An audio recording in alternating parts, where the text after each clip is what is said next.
Hello everyone, good afternoon and welcome to IWM Duxford. My name's Ian.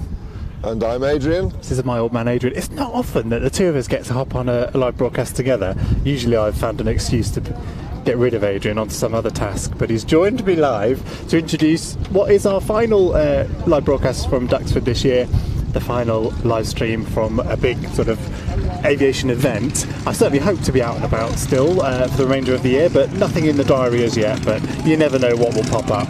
But this is a pretty special show, this 50th anniversary. Very much so, and that's really why I'm here, because I had this bright idea of trying to show everybody how much material there is on watch.planestv.com by thinking about what other 50th anniversaries have we covered. And we go back obviously to 1989, and fisticuffs in the studio about which ones we show. There are just so many of them, and of course we can only show clips of the ones we've even chosen to show. But in 1995, of course, it was the 50th anniversary of victory in Europe, and Duxford here hosted the event, the official event to celebrate that, with a fly past over London as well. And we should say, first of all, today is the 50th anniversary of the very first air show here at Duxford, so to the day. So this is marking the end of Duxford's 50th anniversary air show season, and so that's the prompt really to get us digging through the archive of other 50th anniversaries that we've covered.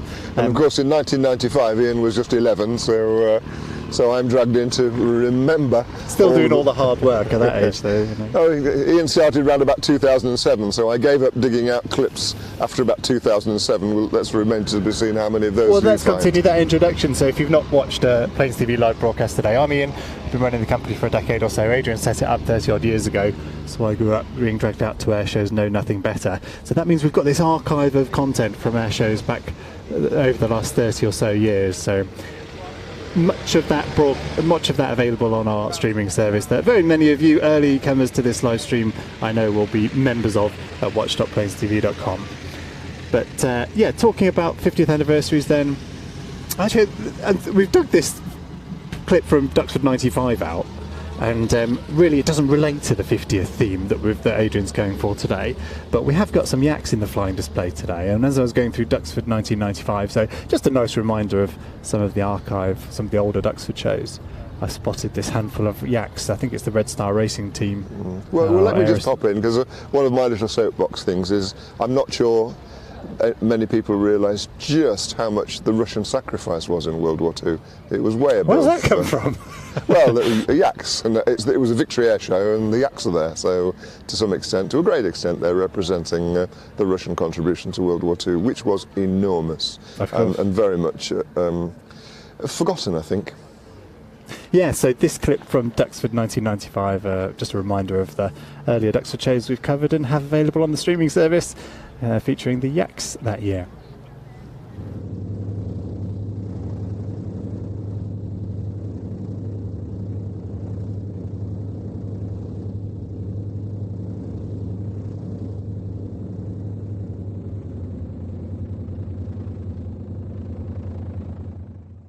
The aerial antics of this team could hardly be more of a contrast. This is the closest thing to Reno-style racing ever to hit the UK, and the powerful Yak 52 advanced trainer is becoming very popular with private owners, coming in at several £1,000s under the price of a Harvard.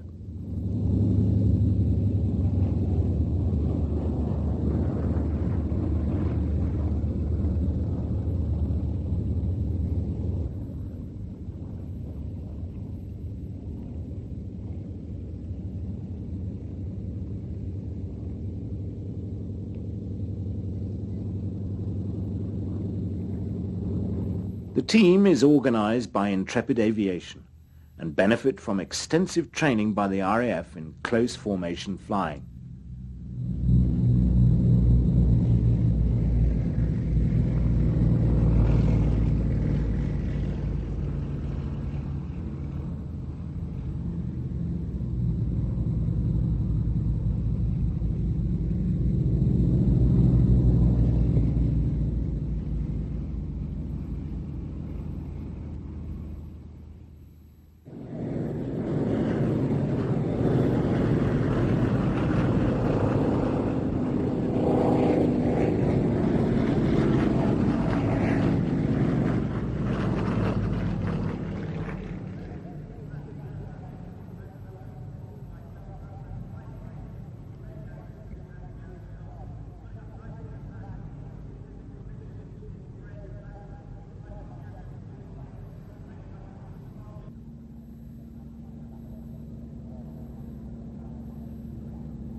Brendan Walsh, who...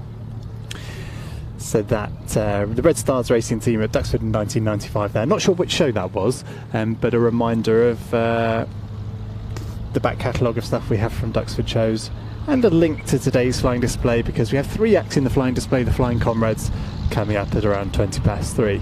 I should say, of course, that flying gets underway at 1 o'clock, so we've got a little way to go, but Adrian and I have been digging through the archive to keep you entertained prior to the flying display proper kicking off. Might as well just run through some of those. So starting off with down at Bristol in the Cat 232, I should say this list was sent to me 3 or 4 days ago, and stuff could have changed by now, to be honest. Battle formation, so that's 2 Spitfires and Hurricane. Fokker triplane, lovely to see that at a couple of previous shows at Duxford this year. I thought I saw listed an SE5, but I think that may have gone.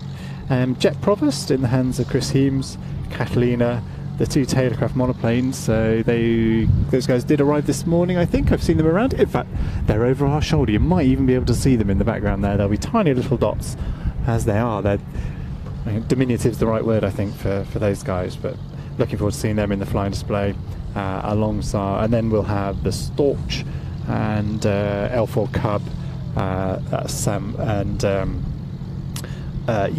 those guys. So nice little scenario that we've seen in the past. Bit of a dogfight goes on between the Stork and the Cub. Looking forward to that. DC3 with Spitfire Mark 9. That's just the one. And then we have Team Titan. Seen those guys? I'm not sure yet. They're here too. Over my right shoulder, I'm told. Oh, I'll take your word for it. Staggerwing Rolls formation, so that's Rolls-Royce Heritage Flight with the Spitfire Mustang. Staggering I mentioned. And then interestingly, 2 aircraft that took part in the air display here 50 years ago to the day, still flying with the Shuttleworth collection, the Average Tutor and the Magister, and then one more Magister as well in that training formation at around about 3 o'clock. Then it's those Yaks I mentioned, the Comrade formation we've seen at a few shows this year and the last. Yak 18 with a couple of 52s, then 3 Harvards, 2 Hurricanes. It's action-packed, isn't it? Then Fury with Hurricane. And talking about Fury, I can see over my shoulder this way the Tempest, which arrived here from Sywell just a few days ago, looking glorious in the sunshine. I'll try and grab a shot of that for you later. Camera won't see it almost, but we'll grab a couple of shots of that. So new restoration that took flight for the first time this week, and now here at Duxford. Not flying today, but on static display for people to view, which is lovely to see. I mentioned the Hurricane, the Fury Hurricane, and then Brendan's not here with the helicopter, sadly, so it looks like we'll be closing out with what looks like a fighter collection grouping of Wildcat, Corsair, Bearcat, Fury, and P-47. Yeah, looks it's a long flying display, about 4 hours today, which is a lot more than we tend to guess as a flying day this October show has in the past, in the dim and distant past. Thinking back to the last gosh, we've got to be covering 15 years or so now, sort of consecutively. It's often the October show was a full show for many years, and this one's sort of creeping up to being that. I think it's just nice to have a big finale, especially in IWM's 50th anniversary, celebrating 50 years of display flying here at Duxford. So, other 50th anniversaries then, Dad. This next one's from Biggin Hill. Well, this is your era. Well, to an extent it's your era. You just said to me 2014, and I thought, ooh, what happened in 2014? Ah, yes, 50th anniversary of the Red Arrows. But of course, since we're plugging our archive, it reminded me we also covered the 25th anniversary of the Red Arrows. And so many people ask me over the years, what's the best air show we've ever been to? Well, for a while, it was the 25th anniversary of the Red Arrows in 1989. Then it became one of the Middle Wallop shows with the Mass Approach. Then it became the 50th anniversary of the American Air Force. We're going to be talking about that later at Nellis. Then it became the 100th anniversary of the Russian Air Force. But yeah, this is the 50th anniversary of the Red Arrows, which they celebrated in 2014, and I think it's the clip from Biggin Hill, is it, we're sharing? Sorry, 2014? The clip from Biggin Hill? Yeah, Biggin Hill. Red Arrows celebrating their 50th anniversary at Biggin Hill in 2014. I think it's Jace Hawker, is it, leading the team, gives a little interview about the display, and we see the aircraft flying in formation with Spitfire MH434. 2014 is the Red Arrows 50th display season, and it's promising to be a really, really good year. So for 2014, I was very keen that we keep a normal display that we can take in front of the public, and we've got that with a few new manoeuvres this year. But we've got a fantastic display season. We've got some really key events with Biggin Hill, Farnborough, Fairford, Waddington. Really looking forward to that. We've got a new tail fin design for the airplane, which looks stunning. It really captures the essence of our Britishness, and I'm really excited to be the lead of the Red Arrows this year.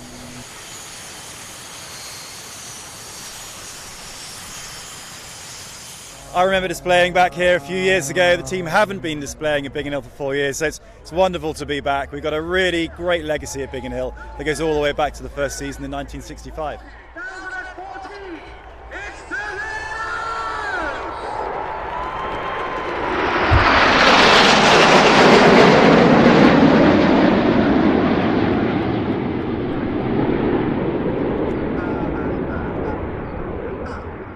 At the end of the Reds display, they flew past with the old Flying Machine Company's distinguished Mark 9 Spitfire, the battle-hardened veteran M. Mike H. Howe 434. She always used to close the airfare, now she closes the Festival of Flight. On your left, unique, a tribute to the Reds, a tribute to Ray.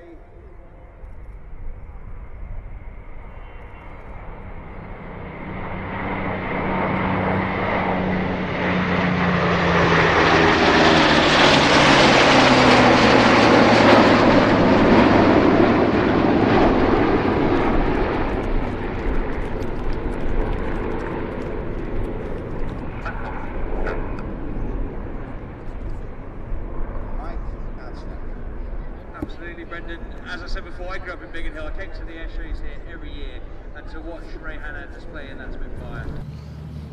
One of those much missed air shows, Biggin Hill. Many a happy time down there, and nice to sneak MH434 in there for the 50th anniversary of the Red Arrows celebrated that year.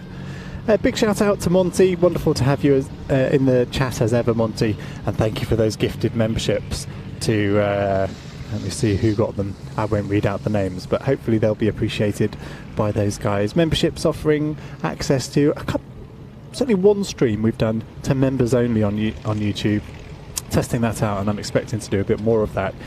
So the membership system on YouTube, mainly at the moment, just a way of supporting what we do on the free-to-view stuff, but likely to become a primary route of access to some of our live broadcasts.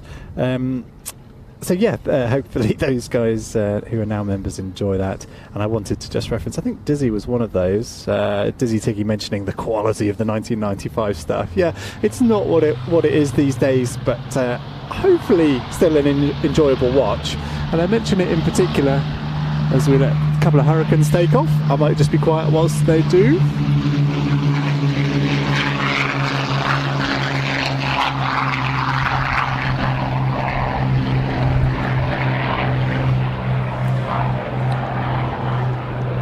So, talking about quality, Dizzy, bear with us again for this material from 1990. So we're into, what, pre-SVHS days even, probably, No, is it? it was SVHS, it was professional quality.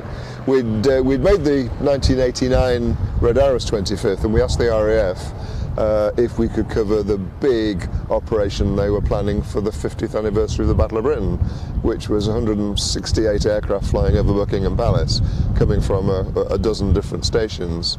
And they said yes, and gave us tremendous facilities. Now, we didn't have enough cameramen to have a cameraman at every station on the day, so we went to all the various rehearsals as well.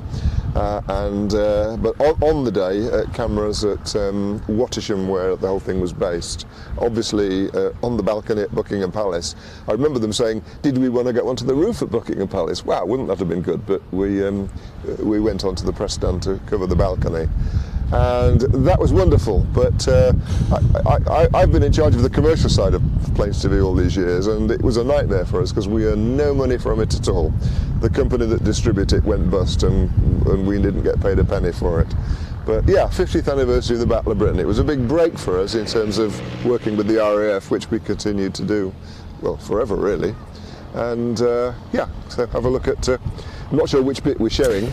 Yeah, so this is There is a longer clip of this out there on YouTube and Facebook that I output a few years ago. It's sort of the 10-minute section of takeoffs and the actual fly past.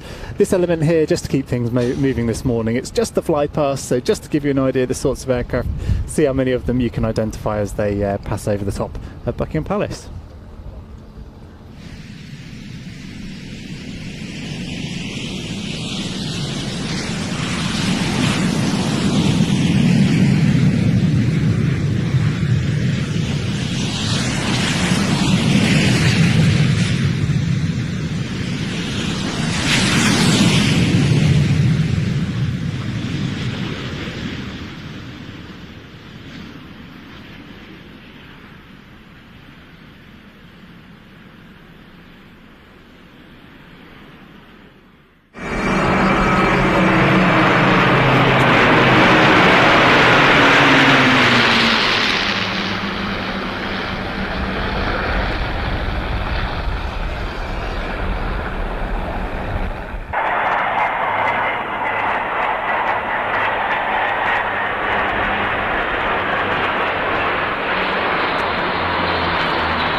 That's a nice clip from, what was the programme called?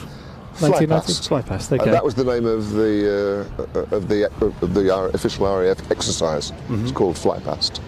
So marking the 50th anniversary of the Battle of Britain, and if you're just joining us and wondering what on earth we're playing material from 30 odd years ago for, it's the 50th anniversary today of the very first air show here at Duxford. The end of this being the end of Duxford's 50th anniversary air show season, and so we're using that 50th theme as a prompt to go digging through the archive and finding some of the other 50th anniversaries we've covered. And that one was the 50th anniversary of the Battle of Britain. Big fly past over Buckingham Palace.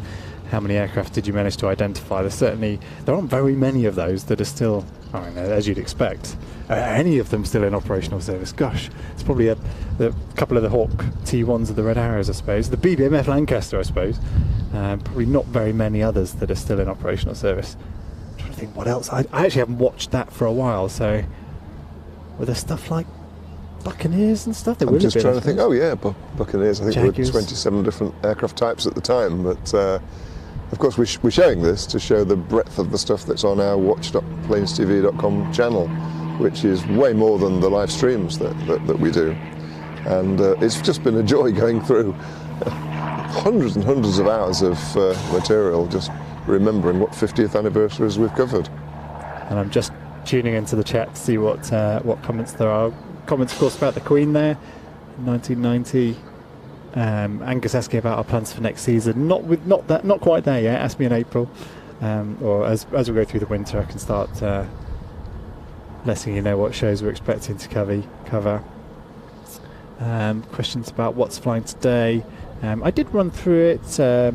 Shall I do it again? Just quick run through. Since we're 30 minutes away from flying display starting, we're kicking things off at 1 o'clock with the CAP 232. Lots of Spitfires, lots of Hurricanes, triplane, jet propers displaying, Taylorcraft monoplanes, Team Titan, DC-3 with Spitfire, each staggering in there. Tudor and Magister, and that's the nice one. So from the Shuttleworth collection, those aircraft took part in the flying display 50 years ago. Not the same pilots as far as I'm aware, but yeah, really nice to see that call back to the air show here 50 years ago. Apparently the weather's a lot nicer today than it was back then. A bit of a damp day by all accounts, but at the moment the wind's sort of, no, it's not too bad, is it? And we've got, as you can see, nice clear day, so yeah, not expecting weather to interfere with what's going to be an action-packed afternoon, kicking off in 30 minutes around about 1 o'clock, taking us all the way through to yeah, probably around about 4:30. I'm looking at an older schedule, so plenty could have changed. Right, remind me what we're going to next. So another 50th anniversary. Yeah, this is the big one. It's the 50th anniversary of the United States Air Force. Of course, they went through World War II as a United States Army Air Force. The Air Force didn't exist as a separate arm, and it was 1947 that the United States Air Force was officially formed. So we've been all celebrating our 100th, haven't we? RAF and Russia and the Netherlands and Turkey, but the United States Air Force have got another 25 odd years to go. But yeah, we had an amazing time in Nellis in the USA for the 50th over there. And who remembers the Mildenhall shows? We covered lots of those. There are lots of those on our watch.planestv.com channel. But Mildenhall 1997 did a fabulous job of commemorating the 50th anniversary of the US Air Force by having the Thunderbirds. The United States Air Force aerial demonstration team, the Thunderbirds, closed day one of the Mildenhall show, and in doing so underlined the importance of the event. It was their only appearance in the UK this year, and the first UK public appearance for 6 years. The Americans are past masters at showmanship, and the Thunderbird startup routine gets the full treatment.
Other teams may display more aircraft, but none can match the power and maneuverability of the F-16. The aircraft's complexity makes it a brave choice as a team mount, but even so, they are proud to boast never having had to cancel a show through unserviceability. The 3600th Air Demonstration Team was formed at Luke Air Force Base in 1953 on Thunderjets. Far better known since then as the Thunderbirds, and with their F-16s dramatically decorated with that Red Indian motif, they still delight airshow crowds with their superbly orchestrated performance.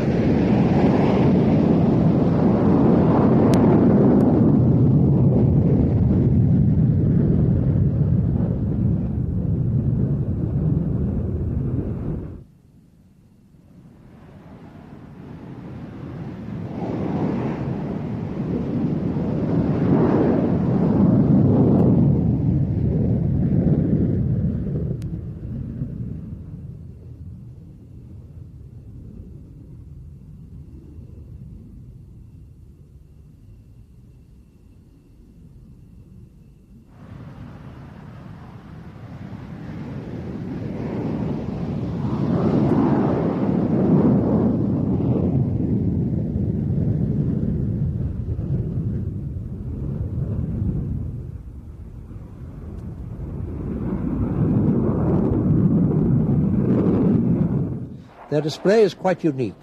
They stick to a four-ship formation and concentrate on showing the outstanding pure flying skills of the pilots.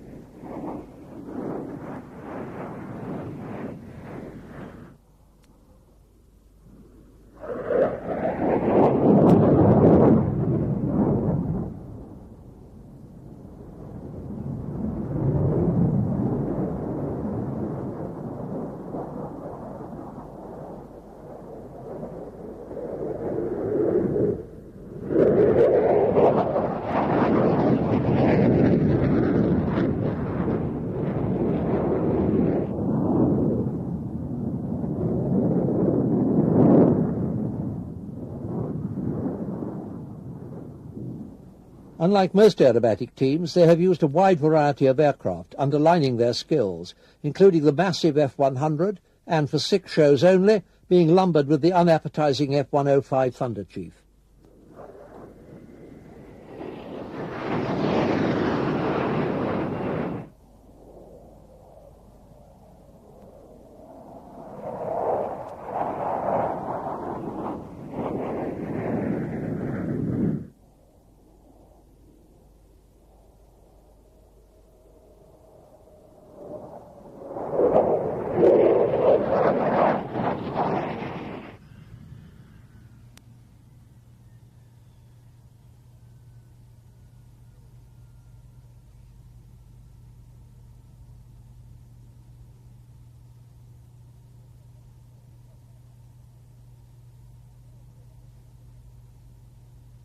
To conclude our presentation of Air Fate 97...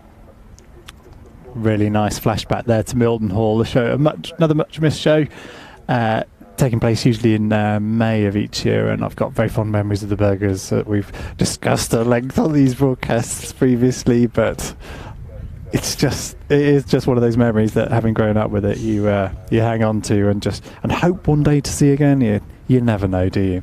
But really nice to see the Thunderbirds there as well. Not a team of, I suppose, 2017, I think, at Riyadh.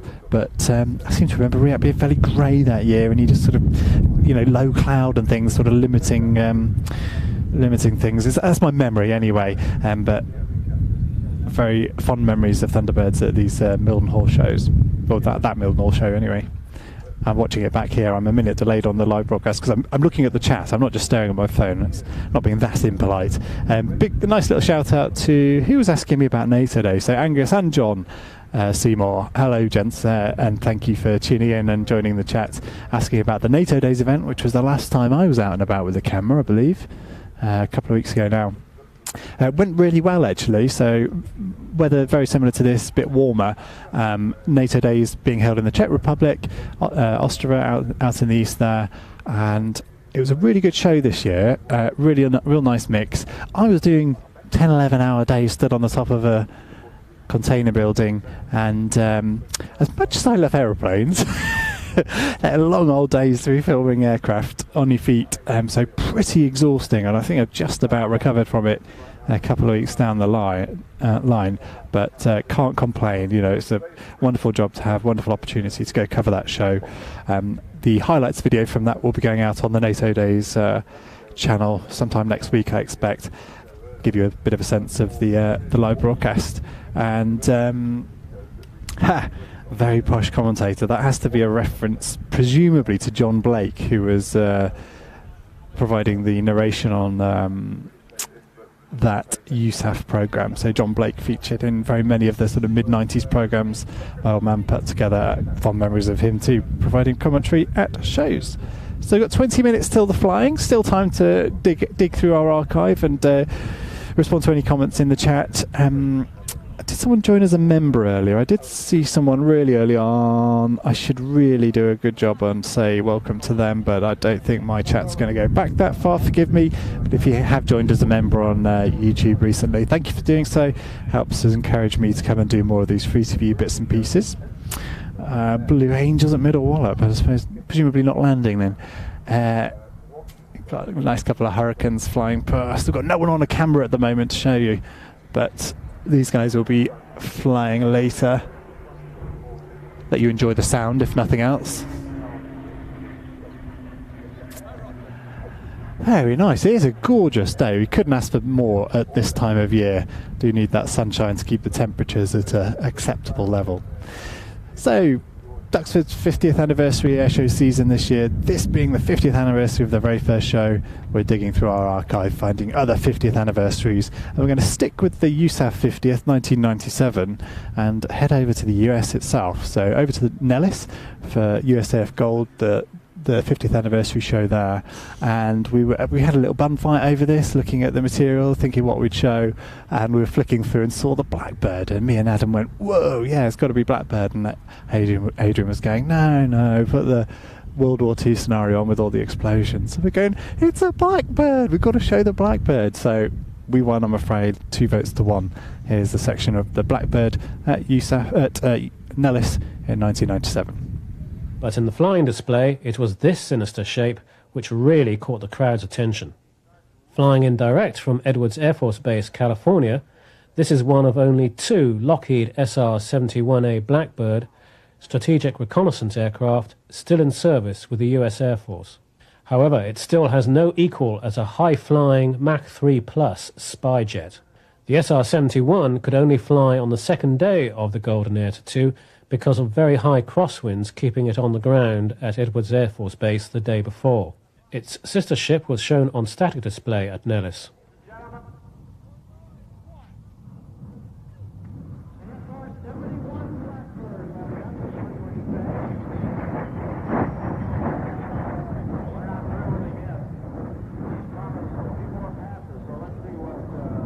The Air Force has got 2 A-model airplanes, and then we share a B-model with NASA.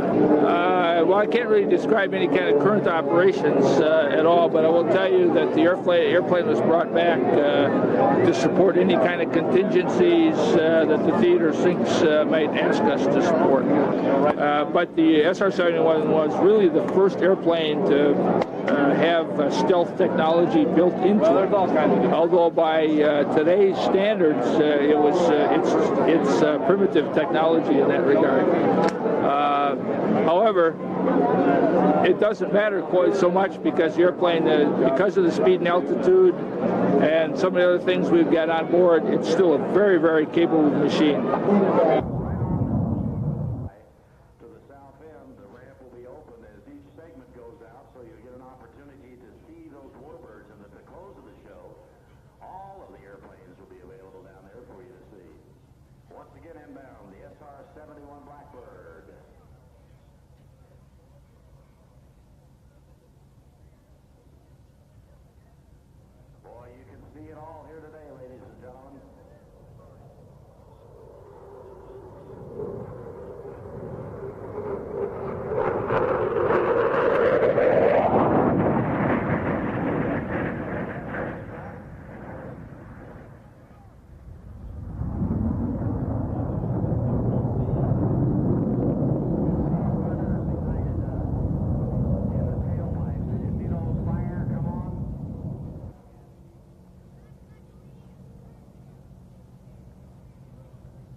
Judging by the amount of exclamation marks on the end of Dizzy Tiggy's comment there, I think fairly satisfied with Adam and my choice of a Blackbird from the Nellis show in 1997. Wonderful to see that aircraft at that show. We've got Adrian up on camera now, showing you some of the goings on here at Duxford prior to flying display starting in 15 minutes time. A couple of Hurricanes just been up and back down now. Flying display starting in a moment with the Cap 232, and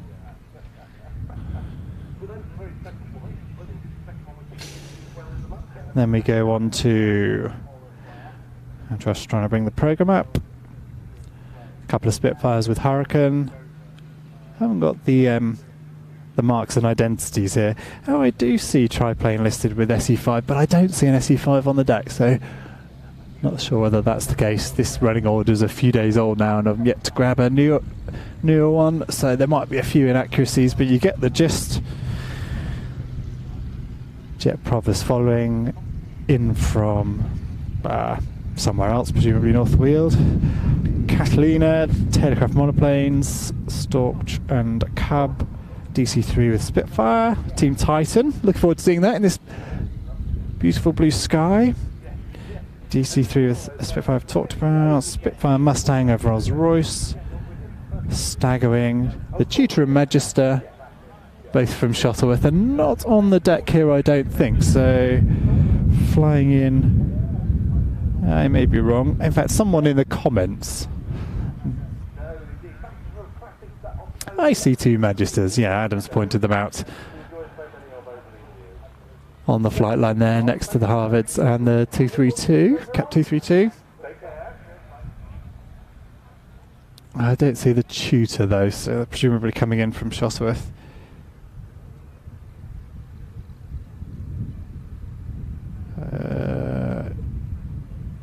Then we are on to the, we talked about the Yaks earlier, so Yak 18 and 252s displaying as the Flying Comrades.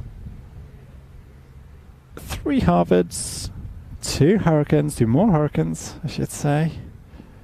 So who's the earlier one? Ah, time will tell. And then Fury with Hurricane as well. Then Sea Fury, P-47, Bearcat, Corsair, Wildcat to finish off, at least according to this list from a few days ago. I should introduce the team we have here, so regular viewers will be fairly used to us, certainly me. My name's Ian, got Adam inside at the moment, looking after the mixing, and he'll be out on camera in a moment. Then Adrian on camera at the moment as well. So we're fairly regular attendees here at Duxford. If you're a regular viewer, you'll be used to seeing us all. But Paul, a very warm welcome to you. Just to recap for those who maybe aren't aware, you don't come from a military flying background. yeah, it's a lovely sight up there, isn't it? The Catalina, the DC-3 there, P-47, and I see Corsair and what looks like a Wildcat nose potentially, and Bearcat maybe, and a good crowd here today as well. It's filled up really nicely. It's often a, well, it deserves to be, you know, a 50th anniversary show and a very full flying display. It's pretty well a full air show. The flying days often being just a couple of hours of flying, which we're very grateful for normally, and this one expanding to what feels like a full air show. So just a few minutes to go, and I'll hop inside and shelter from the cool breeze that we do have here. But very nice to see so many of the regulars in the chat. I can see Chris there, Gary Palmer, lots of members, probably helped by Monty's gifting of memberships. Thank you very much for that, Monty, as ever. I see Sarah here, who's on site.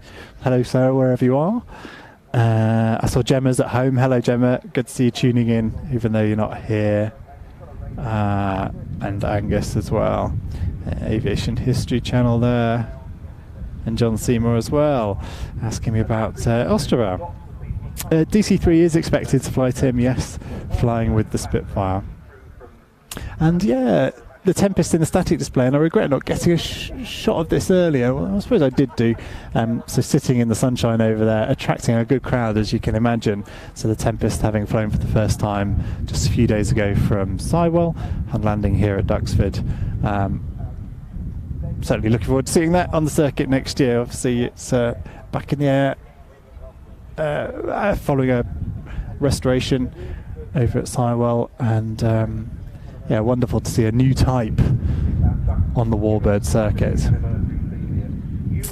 Right, one last little run through of the running order. I'll pick out some of the highlights, shall I? So, Team Titan we've seen a handful of times here at Duxford, and the display hasn't changed at all, but it's just, you know, just wonderful to see those guys in action. What are we looking at here? Yeah, the triplane as well. So seen on static display here at Duxford quite a lot, but it's you know, not every day you get to see a triplane flying. So a replica, but a very accurate one. It's listed here to fly with an SE5, but I don't see the SE5, so I don't think that's taking place. You can see a Hurricane running up there. Not expecting a Hurricane in the flying until around about 1:10, but yeah, we're heading there. I think probably we're heading towards that sort of time of day where it's probably worthwhile getting everyone to where they should be in time for flying starting. So I'll give one last welcome to everybody. Thank you so much for tuning in. My name's Ian. I look after Planes TV, and it's been a busy old year for us. So looking forward to a bit of a winter hibernation, but also continuing to bring you some live broadcasts here on YouTube and some other bits and pieces as well from the busy season. Always a pleasure to see you too, Andrew, in the chat. Yeah, the Aero Legends aircraft Connor mentioning there. And yeah, Paul asking about the Tempest there. I should explain, we can see it on static because it's behind the control tower here, so not out on the flight line, but available for visitors to see here in the static display by what hangar is that? Hangar 2 is it? Yeah, attracting lots of attention as you might imagine, and looking really nice in the sunshine in that silver colour scheme. Forgive me, I can't show you a shot of it. I'll try and get camera 1 round to it, but it's probably obscured by the control tower, unfortunately. Right, I think with action cracking on, I'll say welcome and enjoy the flying display. If you haven't already, do sign up to the email newsletter. There's a link to that in the description below. That's the way I keep you informed about our output through the winter and of course the summer season coming next year. Do subscribe. You can become a channel member here on YouTube, and if you've enjoyed some of the winding back of the clock to our through our archive as we've started today, you can sign up to our subscription service at watch.planestv.com. Gives you access to that back catalogue. Right, thank you very much for tuning in. I hope you enjoyed today's show. I don't expect to pop up during the flying because Ben and Colin are providing wonderful commentary during the day, and I'll be too busy pushing buttons. But thank you very much for tuning in, everyone. I hope you enjoy the show.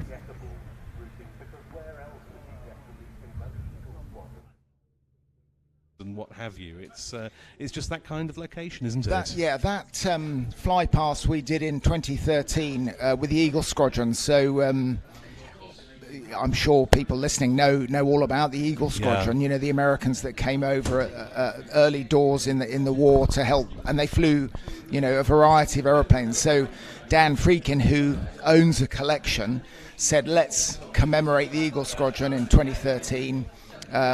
We got Hurricane, Spitfire, Thunderbolt and Mustang, and flew a 4-ship display. But the highlight for me was meeting up with the Red Arrows. Oh yes, and the whole episode, as you can imagine, it took an awful lot of planning. You don't just go flying with the Red Arrows just like that. There's a lot of planning goes into it. They were spectacularly good. The guys from the Red Arrows just unbelievably accommodating with our plan. And the culmination was coming past here with a Vic 9 of Red Hawks and us in a Box 4 parked right in the middle of them. And that in my memory is still one of those spectacular days out. And the moment bizarrely that sticks in my mind is we took off from here and we're heading east to meet the Red Arrows by Bury St Edmunds. And as we flew over Cambridge Airport, I looked down and there were 10 Red Hawks on the runway. There were the 9 for the display and the extra number 10 for the camera ship. Yes. And I just remember looking down and going, we're going to meet up with those guys in whatever it was, 13 minutes and 48 seconds later. It was all done to the second. But yeah, just phenomenally good fun and one of those, stick in the memory moments. Oh, long may there be many more of those at Duxford, and Paul is leading and coordinating our special finale Warbird display here today. Paul Bonham, thank you so much for joining us. Have a great day. Thank you. Excellent.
Well, once again, on behalf of the Imperial War Museums, great to see you all here for our Duxford Flying Finale for 2023, and especially, Colin, on this date, the 14th of October 2023, 50 years ago, a legend was just beginning. 50 years ago, almost to the second, isn't it?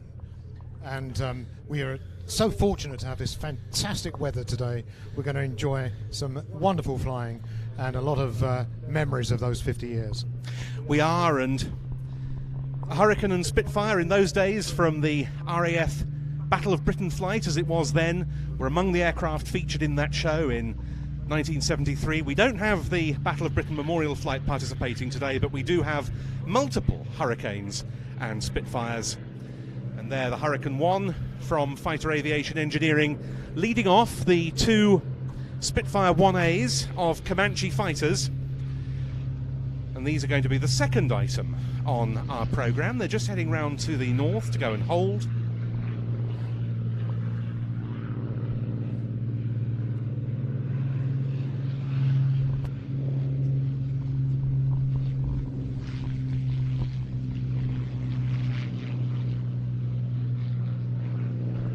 And memories, Colin, of so many great Battle of Britain spectaculars here over the years with these two famous fighter types. Absolutely. We've always said that Duxford is the spiritual home of the Spitfire.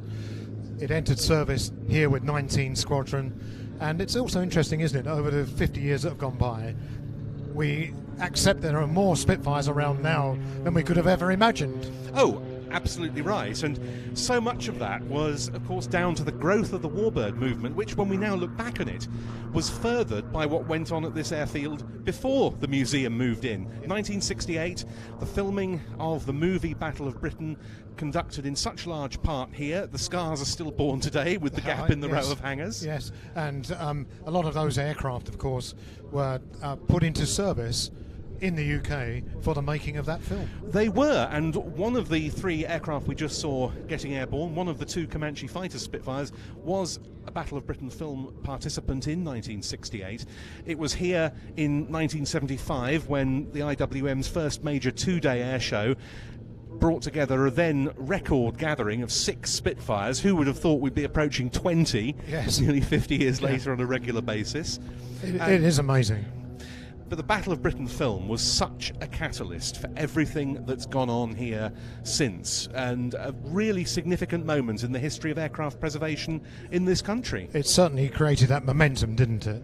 And the other point, we talk about the Spitfire continuously, and quite rightly so, but the Hurricane is becoming more recognised for the impact that it made on the Battle of Britain. Definitely, and it's to that end, of course, we'll see 3 of them in today's display. But we kick off with one of the most popular aerobatic performers we've seen at Duxford over the years, because the unlimited aerobatic scene has always been well represented at our air shows. So the opening act of our 50th anniversary flying finale is Diana Britton with her Mudri Cap 232.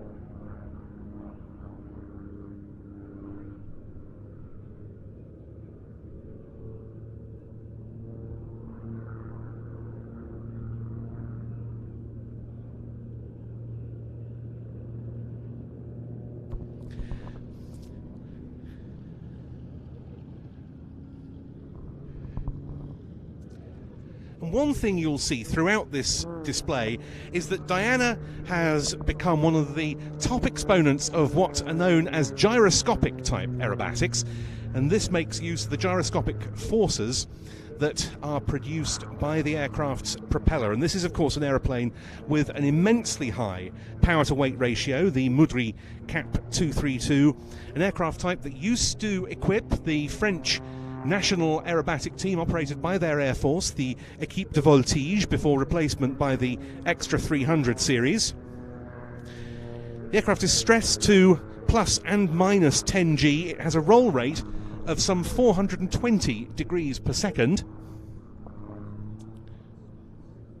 And it's an aircraft of interesting construction. It's a composite wooden and carbon fibre fuselage The wings are entirely carbon fibre, of course, very light, but also very strong. And this aircraft type, a multiple winner of World Aerobatic Championship contests over the years. 320 horsepower Lycoming AEIO 540 engine.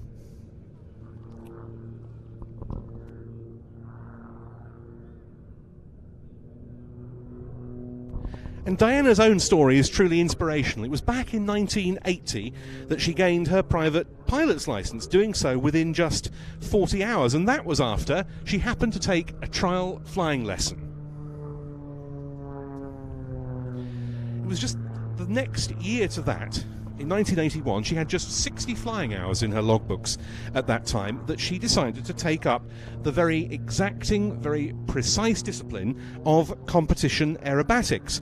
And gradually she progressed from standard level aerobatics with basic manoeuvres through to the top level, unlimited aerobatic contests with manoeuvres consisting of multiple figures all rolled into one. All, of course, to a set sequence, apart from in the freestyle category.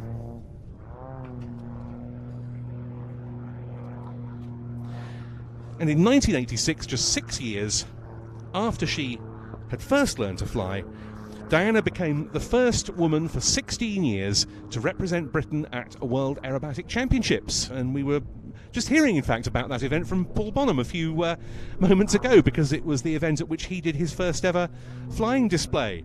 Diana was a member of the British team, and she went on to fly as a member of that team at European and world level for many, many years thereafter.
Having by then already been part of the British aerobatic team on many occasions, Diana achieved another notable ambition in 1995 when she won the overall British Aerobatic Championship title, in so doing winning the Neil Williams Trophy, named after one of the greatest British competition aerobatic and indeed historic aircraft display flying exponents of all time, the late Neil Williams, who flew on many occasions at the early Duxford air shows in the 1970s before his tragic passing in 1977.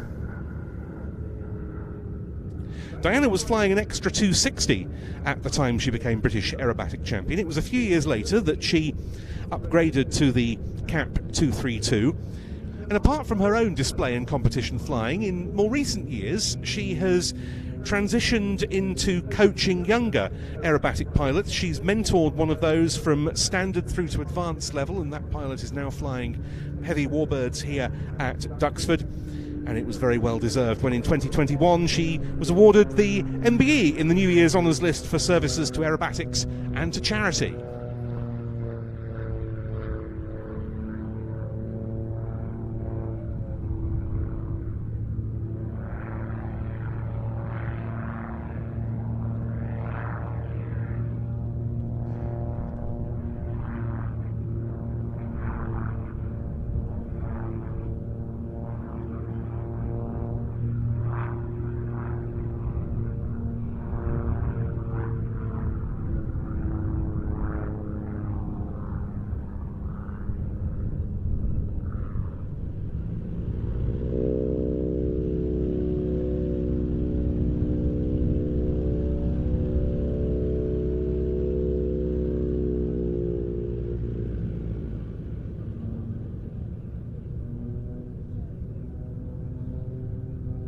We've been delighted to feature Diana in many flying programmes here over the years, including on those occasions when we've specifically celebrated the role and the history of women in aviation.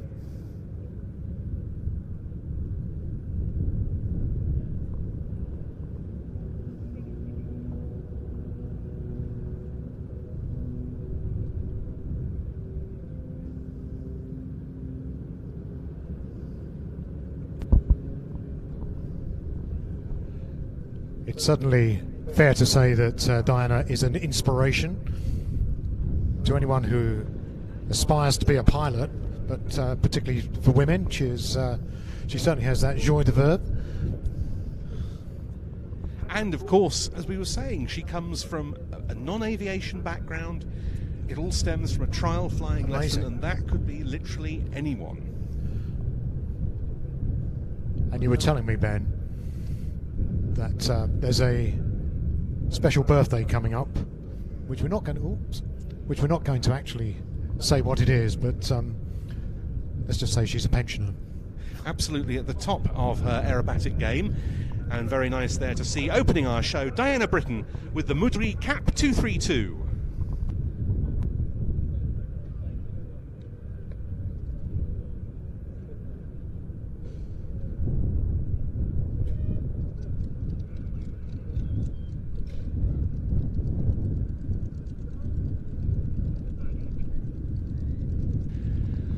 Well, we were talking earlier about classic Duxford moments, and we'll reflect further on those as we go through the show.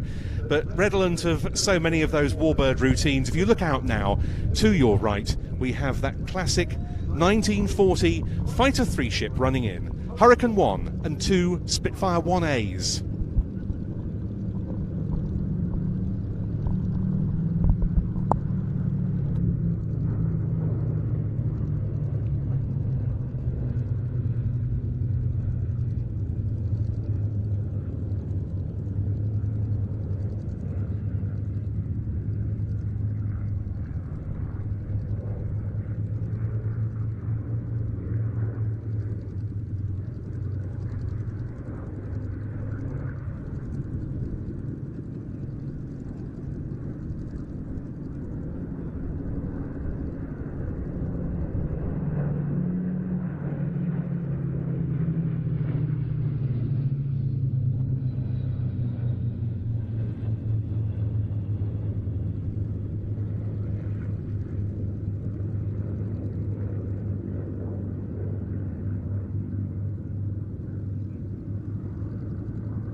It'd be interesting to tot up the total number of Spitfires from different operators we've seen at Duxford Air Shows over this past half century. There's no doubt it's well into the high double figures, with almost 20 airworthy examples permanently based here these days, as it is, without factoring in visitors from other operators around the UK and overseas. Those that are here as part of the Comanche Fighters stable, very prized residents indeed. And those 2 of the 3 Mark I Spitfires in airworthy condition here at Duxford, the third being the IWM's own example, the Dunkirk veteran N3200. But first of that trio into land, the Hurricane 1 from Fighter Aviation Engineering, which we'll be seeing flying for a second time later on in the programme in a solo display as part of a 3 Hurricane slot towards the end of the show. As Colin mentioned earlier on, numbers of Hurricanes, airworthy examples, that is rising steadily at Duxford as well.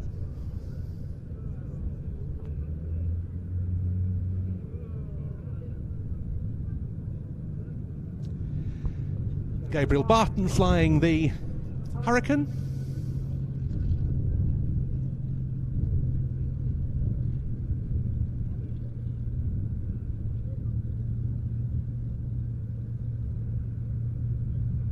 And the first of the Spitfires into land is one of those that's been airworthy in the UK in private hands for longest. AR213, its serial number, though it wears a different serial these days, having been repainted into the markings of number 71 Eagle Squadron for the Eagle Squadron commemoration staged here 10 years ago. This aircraft owned in the 1970s by the Honourable Patrick Lindsay. It's changed hands several times since, has been part of the Comanche Fighters fleet since 2011. And as I mentioned, that Spitfire was here in 1975 when 6 of those aeroplanes were arrayed here.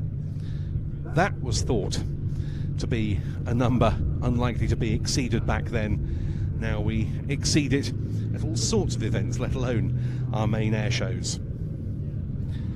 And the second of the pair,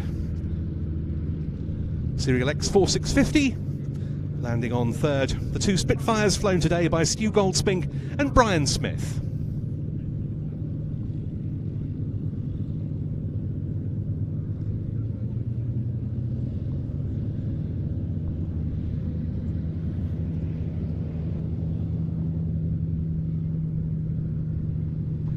And of course, one of the great things here, Colin, is you get a really good view of the aircraft and the pilots as they taxi back, particularly after their slots, and they do appreciate your appreciation, don't they? Yeah, they're very aware of the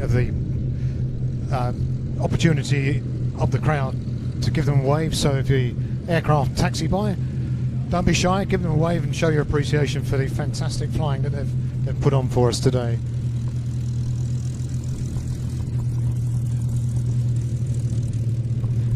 Gabriel Barton there in the Hurricane, someone we first saw performing at Duxford as part of that fantastic aerobatic team of Yak 50s, the Aero Stars.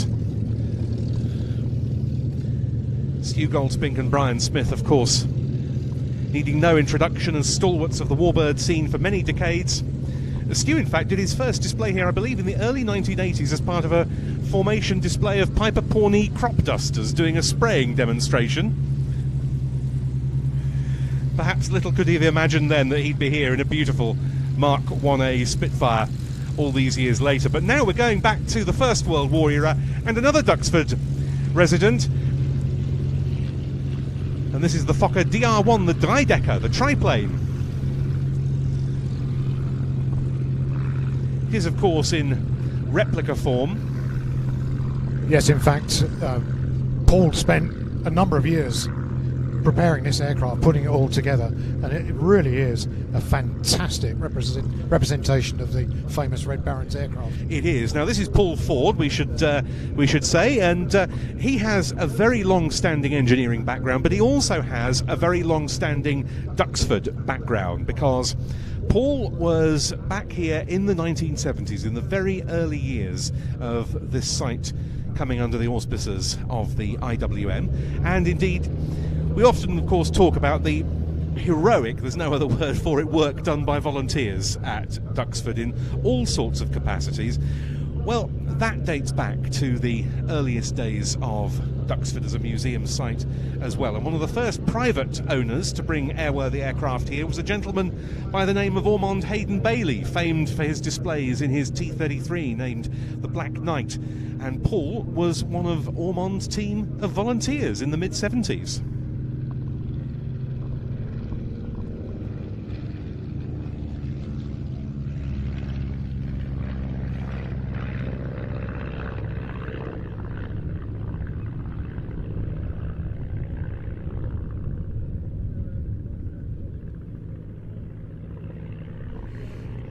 This particular aircraft has a conventional Lycoming aero engine, whereas the original triplanes would have had a rotary engine, which creates considerable problems in terms of the whole of the engine is rotating, and you need to have considerable control in terms of yaw to keep the aeroplane in the ground and they were in the air, as there were lots of occasions when these type of aeroplanes simply went straight into the ground when they were taking off.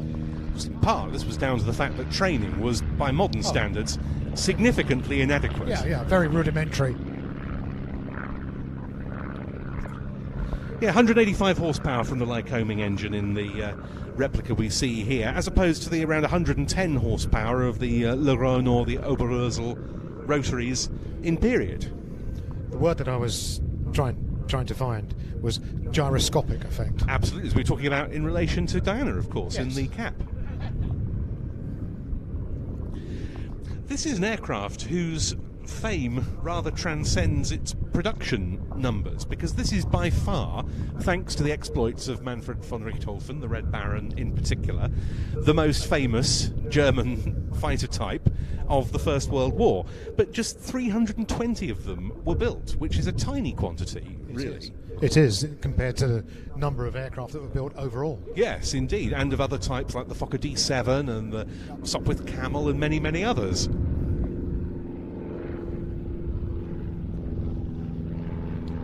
Actually, Paul is in the process of building another He triplane. It's not going to be in the colours of the Red Baron. It has a much more striking colour scheme. I've always wondered why they actually did that. Oh, that'll be the D7, the Fokker D7, the biplane Fokker that he's building. Yes, the lozenge camouflage that wears. Yes, very, very particular to the German fighting scouts of the First World War. The origins of it, I have to confess, very peculiar, isn't it? Because I know not. Aircraft were being camouflaged at that time, and the colour schemes, like even this red, this bright red, it doesn't exactly get lost in the landscape, does it? Yes.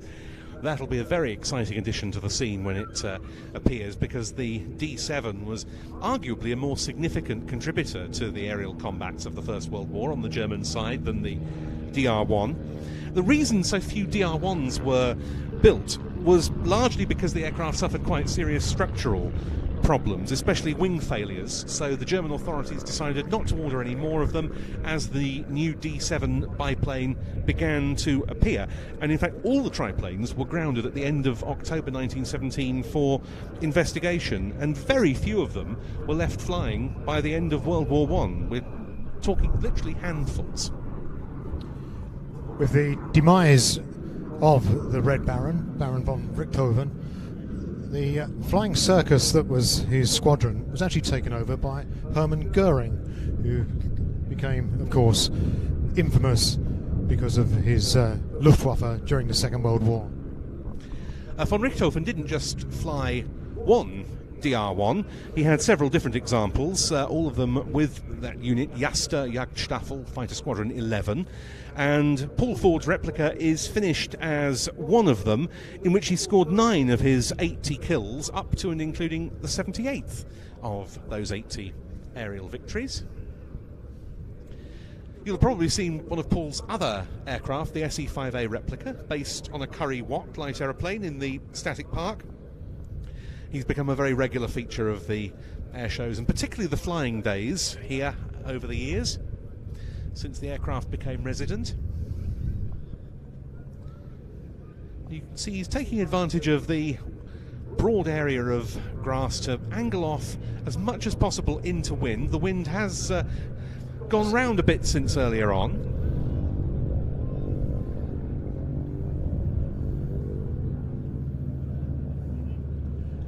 The thing about tail draggers is that they're more complicated to control on the ground than they are in the air, and none more so than the triplane. Yes, indeed. But very expertly handled there by Paul Ford, the Fokker DR1 Dreidecker.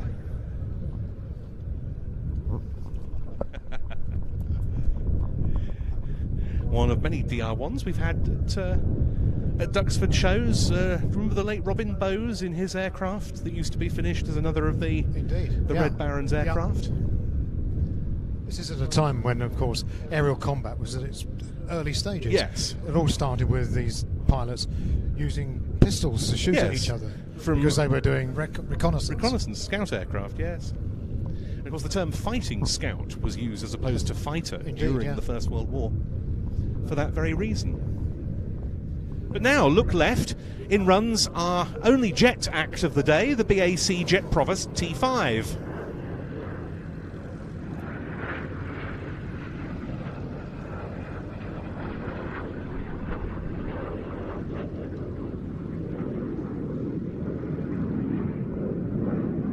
And this takes us back to that first IWM Duxford Air Day 50 years ago today, when multiple jet provosts were part of the programme. Very nice to see you, okay?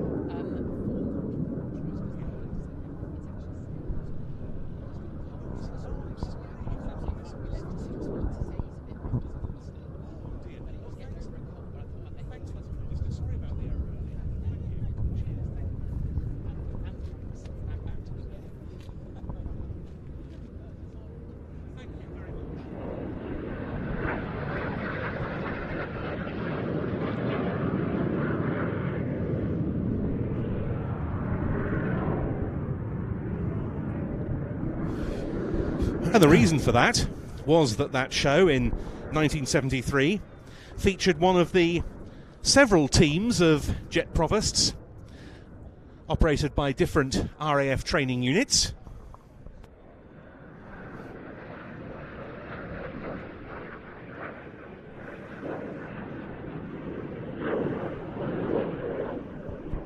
And in 1973, it was the Gemini pair team of Mark V jet provosts that appeared here, coming from number 3 Flying Training School.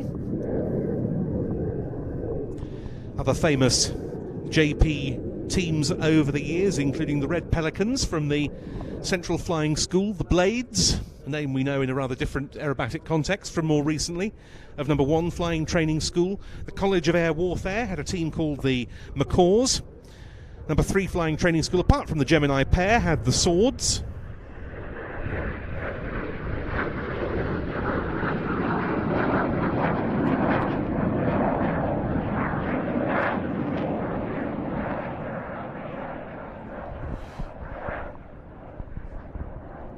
You were telling me earlier, Ben, that by today's standards, this is a rare aircraft.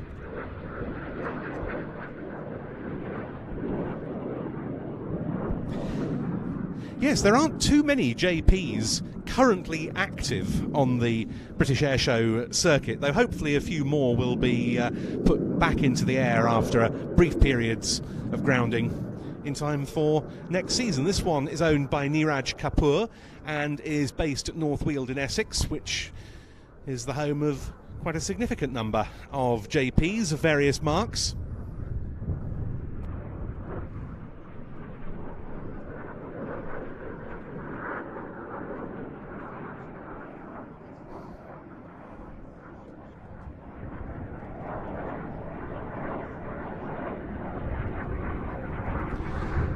And this one spent most of its career with number 6 Flying Training School at Finningley, where it was used for the training of Air Force navigators, and it was the 1990 Jet Provost display aircraft, hence this slightly different colour scheme. You're used to seeing them in a standard red and white livery.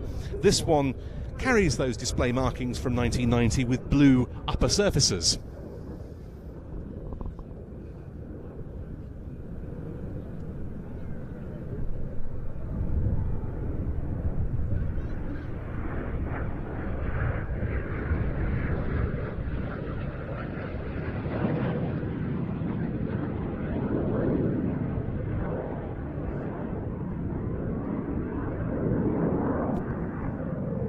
such a much-loved RAF trainer, the Jet Provost. Generations of pilots went solo on these aeroplanes. In fact, initially the type was developed on the basis of the piston-engined Percival Provost design, and the Jet Provost T1, an example of which we used to see displaying here quite a few years ago when it was operated by Kennett Aviation, who still own it, though it's no longer airworthy.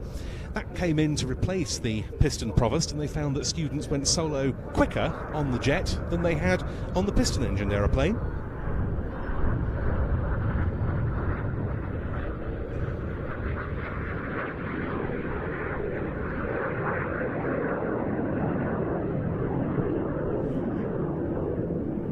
Would it be fair to say, Ben, that contemporaries today would be flying the Tucano and maybe the Hawk?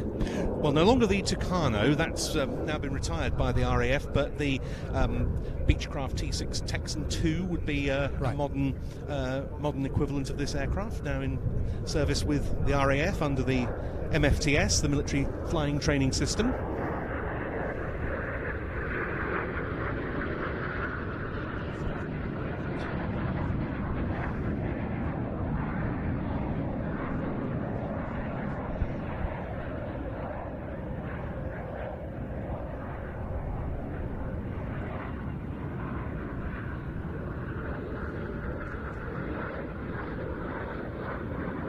But it was the short Tucano turboprop that replaced the JP in the late 1980s, early 90s. A not universally popular choice, it must be said. So well liked was this aeroplane. This is a Mark V, the ultimate version of the Jet Provost, developed from the outset by the British Aircraft Corporation, which had absorbed Hunting Aircraft, which initially designed and produced the JP. It's got a pressurised cockpit to allow training at higher altitudes, an uprated version of the Rolls-Royce Viper turbojet engine, and strengthened wings.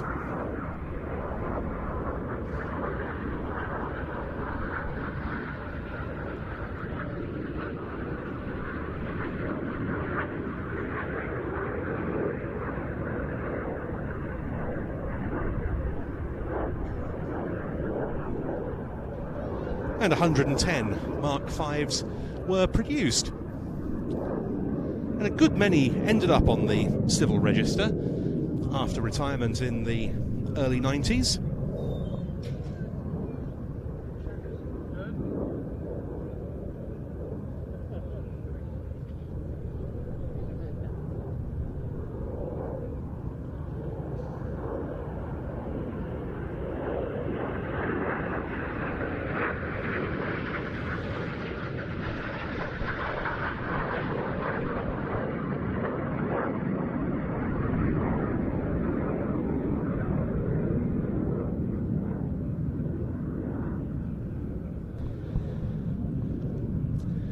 And that aircraft not landing here today, so they're completing his sequence. We had Chris Heames with the BAC Jet Provost T5.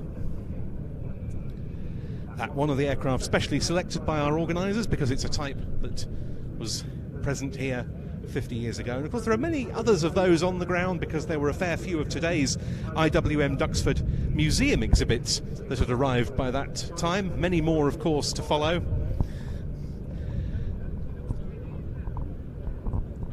This site having started out as nothing more than a storage facility for the IWM for large objects, but gradually more and more of those large objects began to fly in. There was a demand for public access, and the Air Day 50 years ago today was the first way of meeting that. Well, we've now got some very contrasting aircraft getting airborne. We have the two tiny Taylor monoplanes going off the hard runway, and what a contrast to them off the grass, the consolidated PBY-5A Catalina.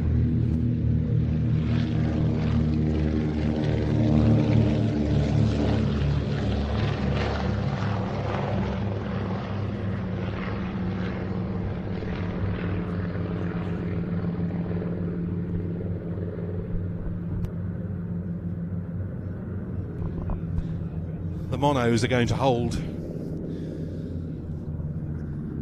time for their slot. As these two types of aircraft take off. There's quite a difference in the engine sound, isn't there? There was, yes. On one hand, you've got the Volkswagens, yes, in the Taylor monoplanes, and then you've got the Wright Cyclones in the Twin Wasps. Twin Wasps, sorry, Twin in Wasps, the yes. Catalina. Quite a different roar. Indeed.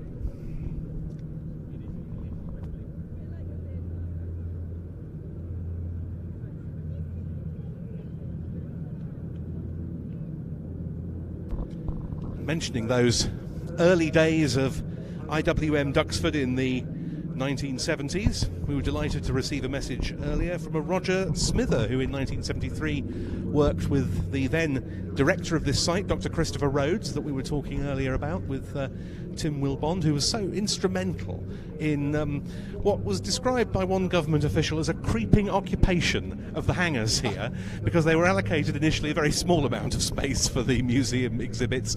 Gradually, mysteriously, they began to take up rather more. But if it hadn't gone like that, this place would never have achieved the heights that we see here today, and we wouldn't be witnessing spectacles like this running in to start its display, the Catalina.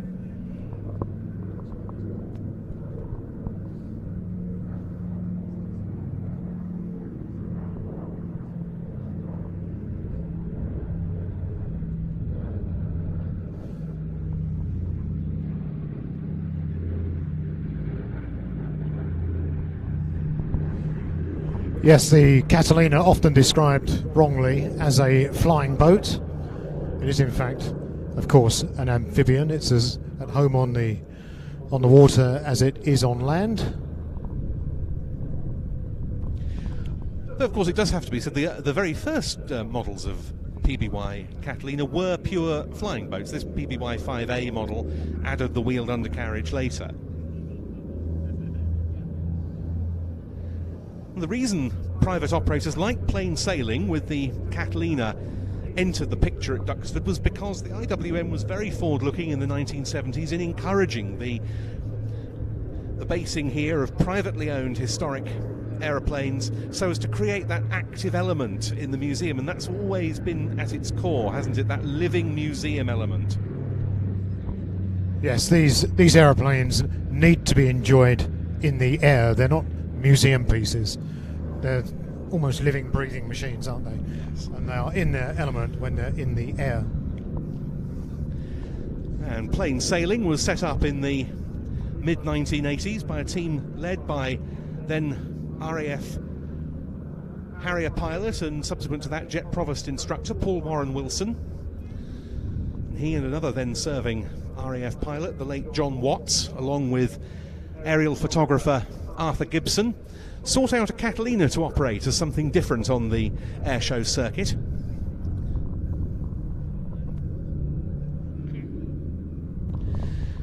Their first Catalina that they operated initially came to the UK in 1985. It spent a couple of years based at RAF Barkston Heath in Lincolnshire, near RAF Cranwell, where Paul Warren Wilson was then stationed, instructing on the Jet Provosts.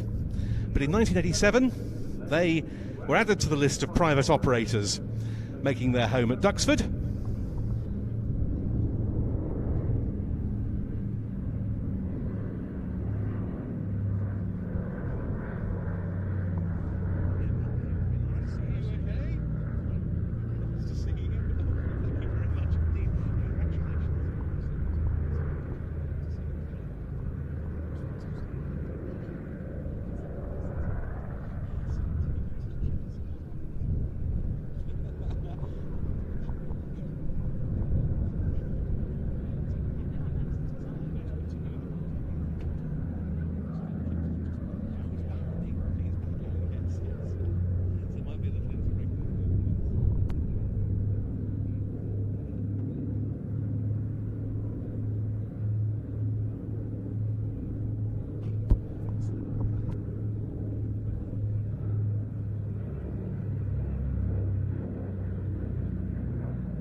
I think it's fair to say that this isn't the most agile of aircraft.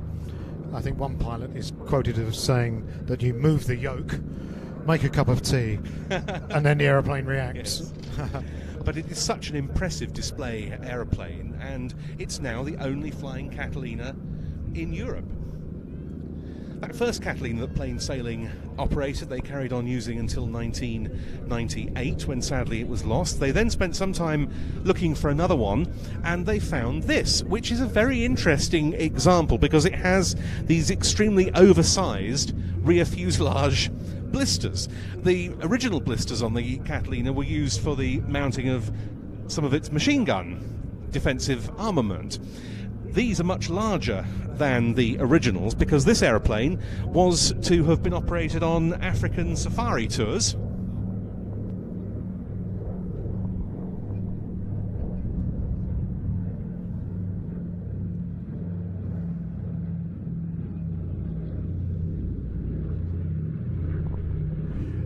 The aircraft also carries the insignia of Miss Pickup.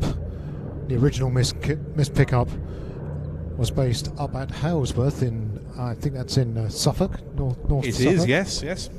Where that aircraft was used in the latter stages of the war for air-sea search and rescue. It had quite a dramatic demise.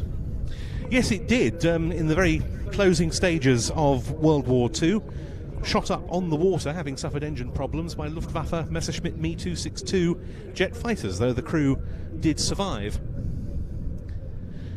This aircraft was ferried to the UK in 2004, having been based in Canada, and initially, when it was over here, it continued to wear that extremely distinctive, all or largely yellow with red and other coloured stripes colour scheme. It was affectionately nicknamed the Rasta Cat at that stage, due to that colour scheme when it first arrived. And then in 2005, an extensive repaint was performed to put it into the colours of the 5th Emergency Rescue Squadron. And this aircraft celebrates its 80th birthday this year, and long may it continue to perform for us here at Duxford and also wherever else it ventures on the display circuit, because this aircraft goes all over Europe.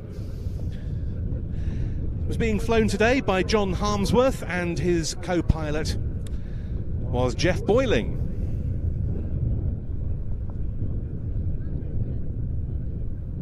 And another of the multi-engined aeroplanes we're going to be enjoying today, the Dakota, is now taxiing down at the eastern end of the airfield, ready for its part in the programme. We're now looking out, and indeed running in from the right, for a display team we've not seen at Duxford before, but we're very pleased to welcome in their first display season the Mono display team on a pair of Taylor JT1 monoplanes.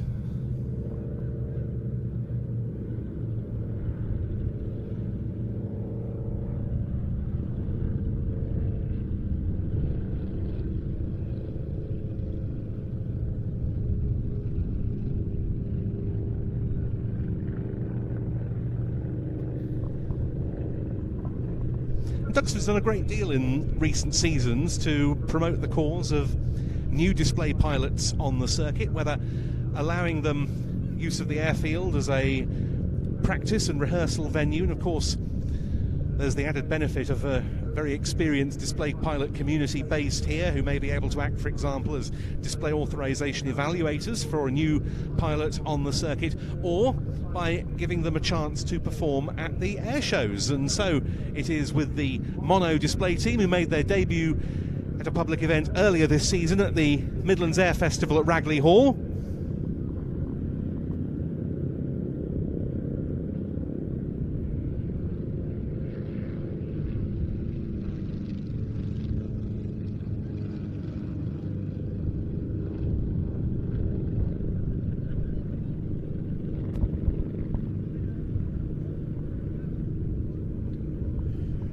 These aircraft, in fact, are the kind of aircraft that you could build at home. And in fact, there's stories of one guy who built one in his upstairs bedroom and delivered it through the bedroom window. Oh, well, I think that was its creator.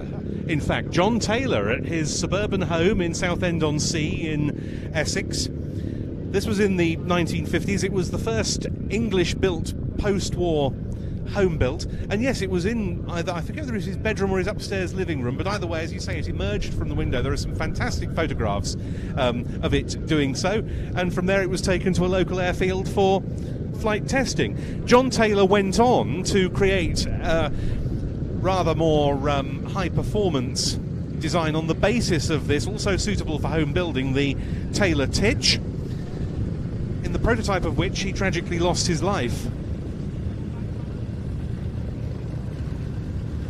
But his son Terry took on the designs, and plans for both the Taylor monoplane and the Taylor Titch are still available from Terry Taylor today, continuing the family tradition. The two guys flying for us today, leading the formation, is Ben Gilmore. He's 21 years old, and apart from display flying in the mono, he's also appeared at air shows in previous seasons flying Cessna Caravan turboprop utility aircraft as parachute jump platforms for various parachute display teams. In fact, this is very much where his interest comes from, because his dad was a skydiver. Ben got his private pilot's license at the age of 18, his instrument rating the following year.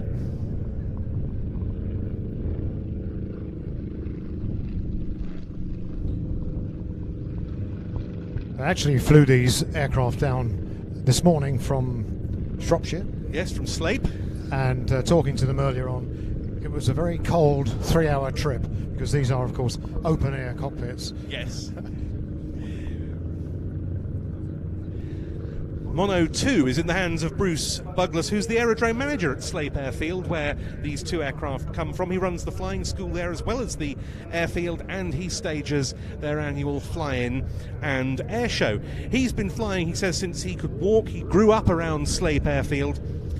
He got his PPL at the age of only 16. He took up aerobatics, which he flies in a Steen Skybolt biplane. And in his logbooks are some 500 hours on tailwheel-equipped aircraft alone. And he co-owns the mono that he's flying in this display with his friend George, and he is the number 2 pilot here as they come heading straight in towards us, with Ben Gilmore calling the brake.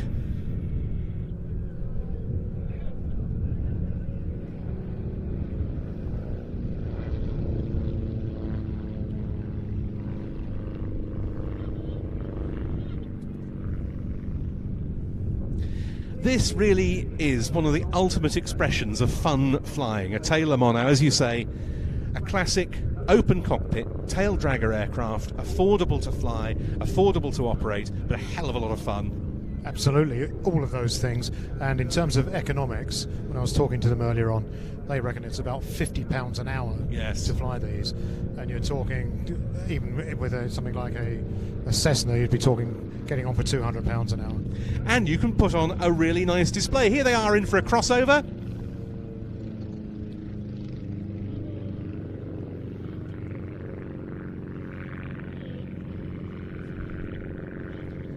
And these are, as Colin mentioned, 1600cc Volkswagen Beetle engines.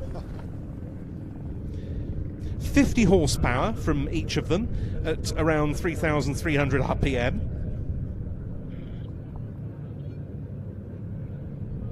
That's about half the horsepower of something like a Cessna. You can get a 100 horsepower Cessna.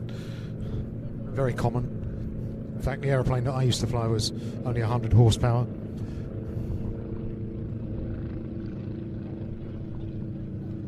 And another crossover right on the display centre point there. You can actually fit the mono with a removable cockpit, but you have to ask, where would be the fun in that? But just a tremendous legacy that John Taylor leaves with this run of light aeroplanes, both the monoplane and the Titch.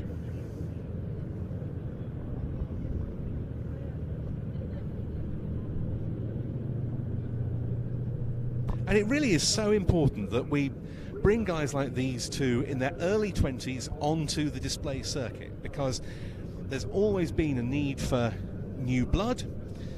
Of course, the older, more experienced hands won't be around on the circuit forever, and so that influx that we've seen recently of younger pilots into the display scene, often via aircraft like this, sometimes via higher performance unlimited aerobatic aeroplanes as well, really is excellent news. And we've seen a good many of them at Duxford and 2 more of them here. And again, dead on display datum there with the cross. Very good indeed.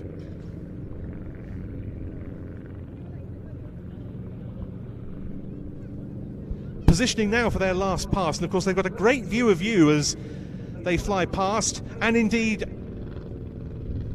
waving enthusiastically as they pass by. Might be a nice day, but it's pretty bumpy up there, especially in a tiny aeroplane like this. Absolutely.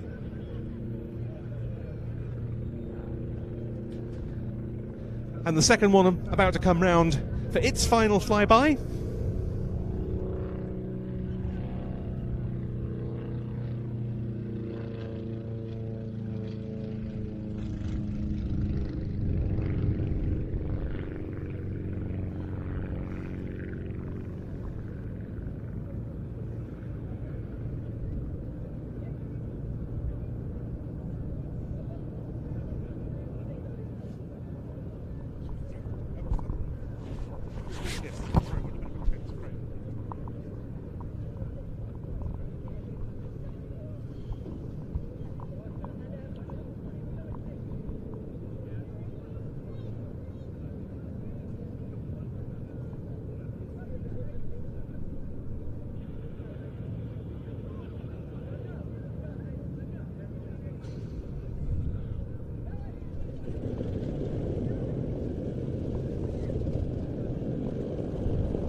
And they're both into land after an excellent first display here at Duxford. Ben Gilmore and Bruce Buglas together, the mono display team.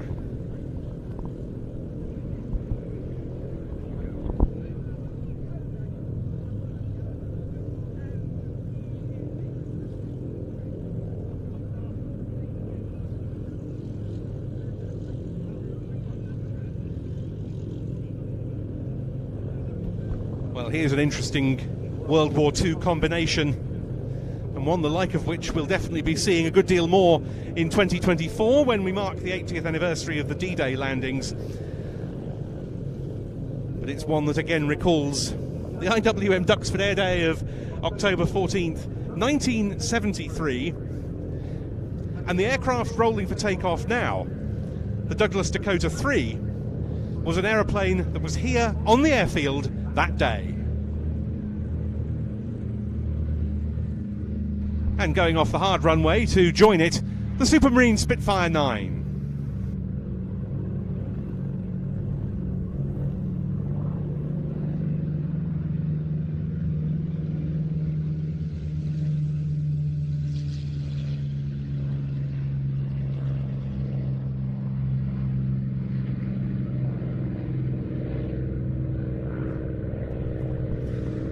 Both of these aircraft are today owned by Aero Legends, who I'm sure many of you will have heard of, a major operator of Spitfire fly alongside and passenger flights. But the C-47, or Dakota, that's going to be leading this pair, has been through many owners over the years.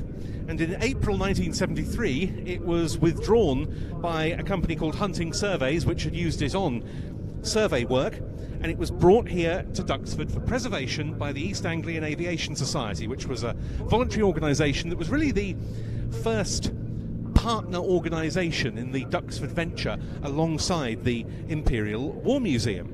And this very Dakota was here under restoration by the East Anglian Aviation Society at that first air show in October 1973. Also here that day was another Dakota, still operated by Hunting Surveys, which took part in the flying programme that day. But this aircraft wasn't destined to stay here, because in 1977 it was revived. It was given a major service at Exeter Airport, and it then joined the large fleet of DC-3s operated by Air Atlantique from various airfields. They ended up at Coventry, and this aeroplane was very distinctive for a long time because it was used for radar test work by Raycarl and Thales with a big radome under the forward fuselage.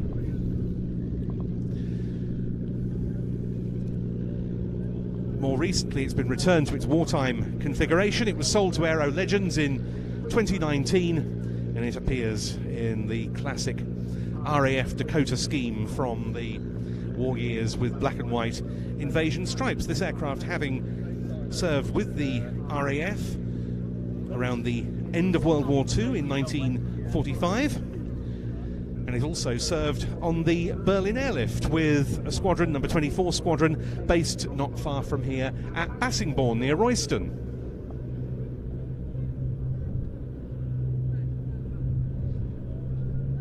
And here they come, the Aero Legends pair, Dakota and Spitfire.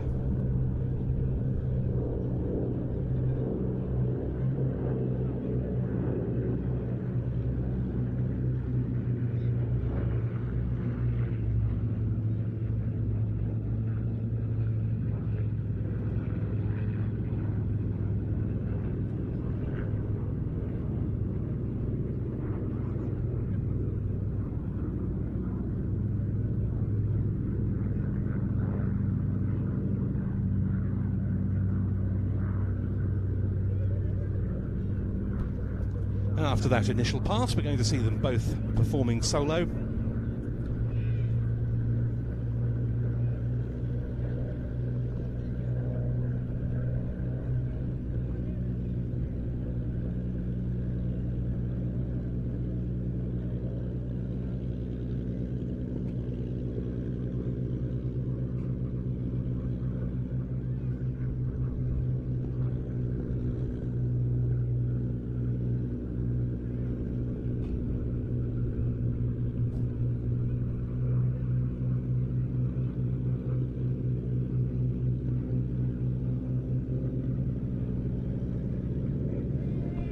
This single-seat Mark 9 Spitfire being the first of them.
The Spitfire HF9E there of Aero Legends, in the colours of one of the squadrons that operated it in its RAF service, number 234 Madras Presidency Squadron, which was based at Bentwaters in Suffolk in the summer of 1945.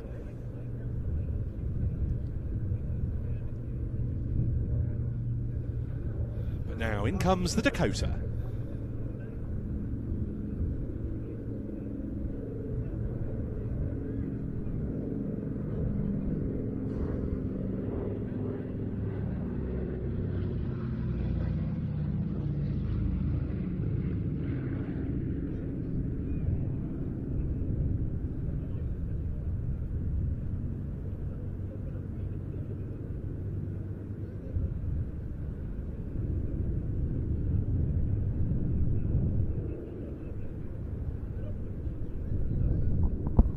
Again, a pair of Pratt & Whitney Twin Wasp 14-cylinder radial engines powering this aircraft.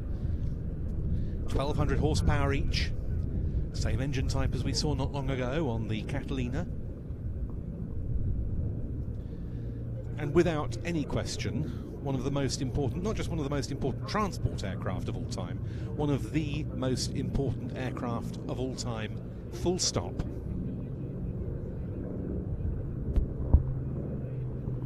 Originally designed as a passenger aircraft, but I guess it really found its place in history because of the events of D-Day. In fact, Dwight Eisenhower credited the DC-3 and its various configurations as being one of the major factors of the success of the D-Day invasion, and also, of course, of the advance into the rest of Europe and Germany.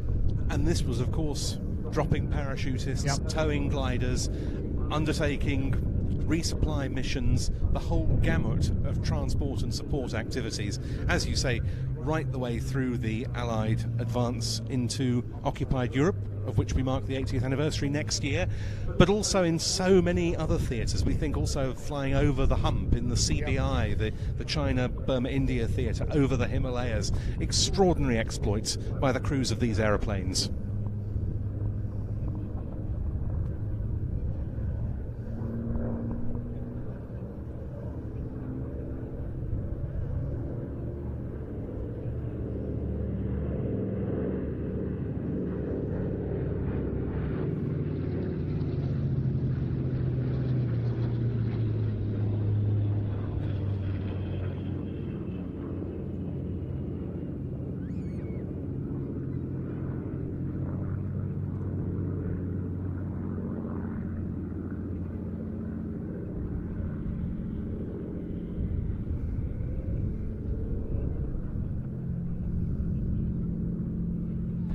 We're going to be getting the Titans display team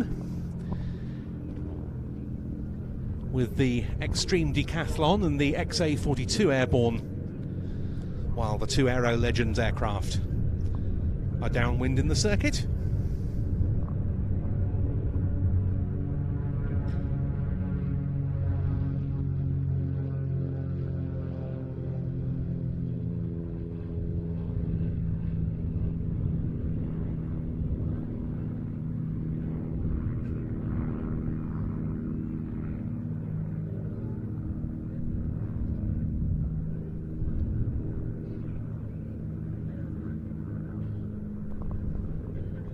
And about to roll behind them is the Spitfire PR-19 from Rolls-Royce.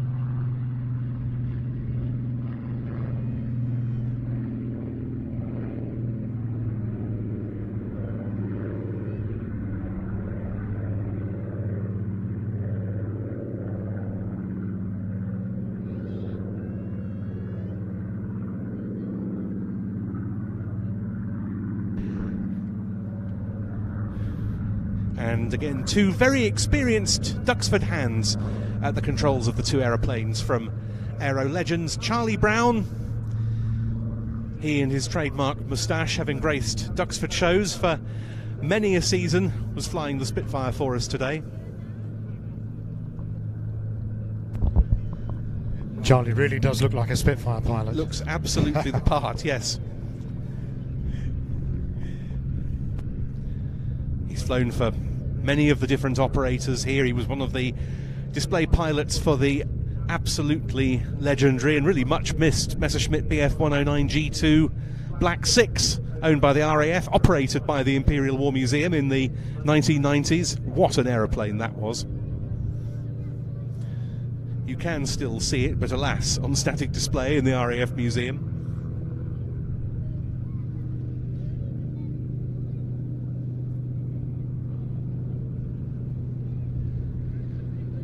And in comes the Dakota that was here with the East Anglian Aviation Society 50 years ago.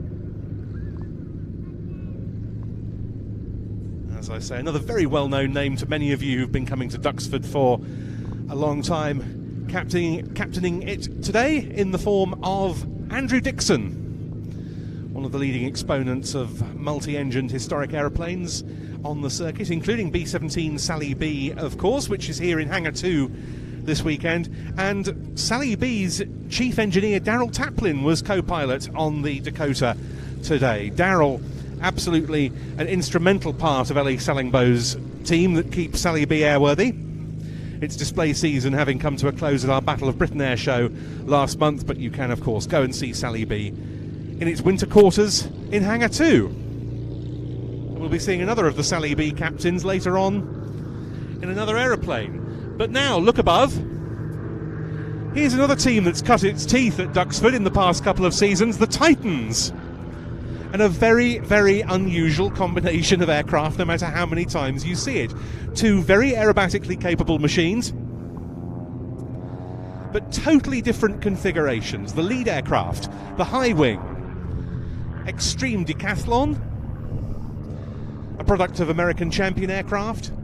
The number 2 aeroplane, the low-wing Extreme Air XA-42. And they carry this incredible colour scheme, which you may well have seen at the world's airports on the aircraft of Titan Airways.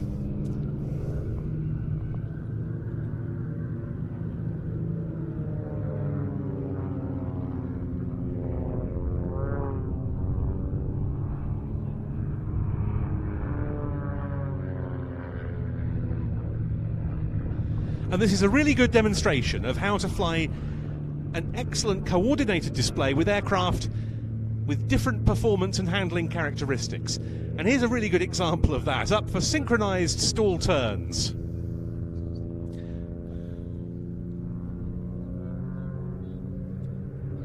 And out of that, building up speed, building up energy for the next maneuver, which is a quarter clover leaf.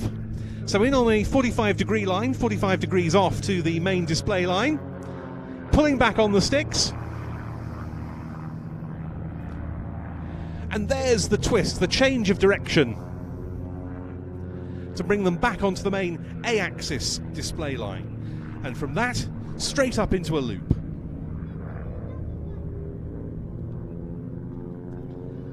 Both of the pilots flying this display fly full-time for Titan Airways, flying its VIP fleet of Airbus A320s.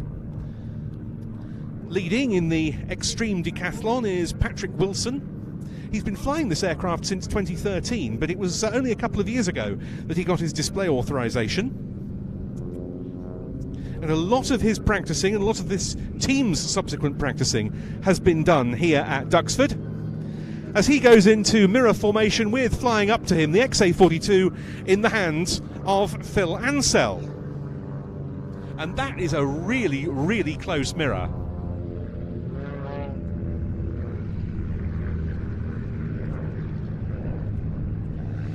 Phil, by contrast, has more than 40 years of airshow experience under his belt, as well as 20,000 flying hours in total. And we mentioned the Aerostars team, who entertained us so richly over many seasons in their Yak 50s earlier on, when we saw Gabriel Barton flying the Hurricane. Well, Phil was a team member of the Aerostars and its leader for several seasons. He also flies occasionally as a member of the Global Stars team of extras. But he's joined up with his Titan Airways colleague Patrick to fly this new display.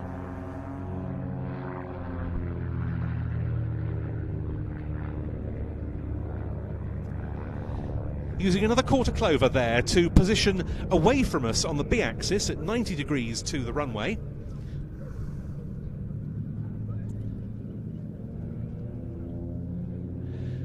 And there, out of what's known as a half-Cuban manoeuvre, they come straight in towards us for a crossing break.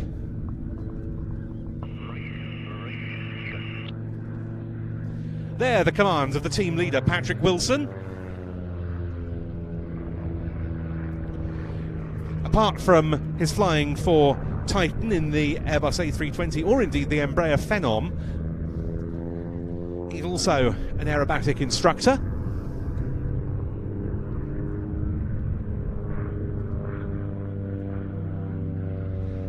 Coming in towards us for a crossover with rolls to follow.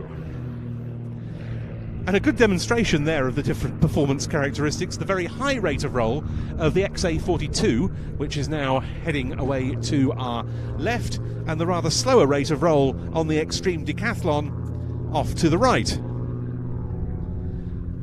Again, stall turning. But as the Extreme Decathlon heads away, Phil gives us a chance to see just what the XA42 can do in a solo slot. And he's beginning with an avalanche, a loop with a roll on the top.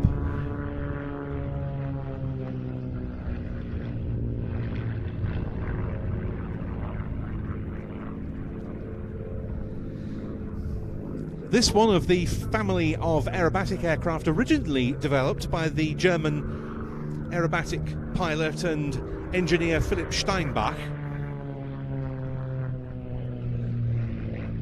And they started out being named after him as the S-Bach series of aircraft.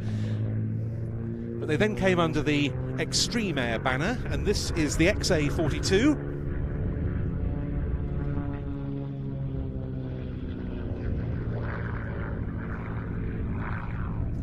This is the two-seat model, the XA41 being the single-seater that we used to see displayed regularly here by Paul Bonham and Steve Jones as the Matadors. 315 horsepower from the Lycoming engine, stressed to plus and minus 10G, all carbon fibre construction, and a very, very impressive performer.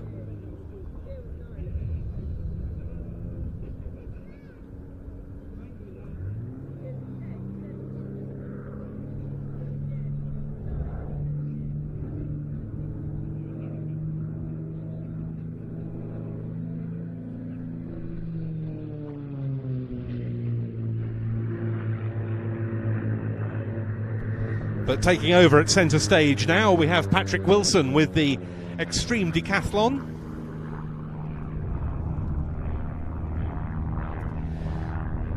This is a modified version of the Super Decathlon. Very interesting aeroplane, this. As an extremely aerobatic high-wing tourer. And to some extent also a very useful utility aeroplane, but it has this added bit of appeal. Stressed to plus 6 and minus 4G, capable of sustained inverted flight, a 210 horsepower Lycoming engine this time, so that's in excess of 100 horsepower less than the XA42 accompanying it in this display. And that really does help give you an idea of the sort of challenge involved in operating these two dissimilar types together so effectively.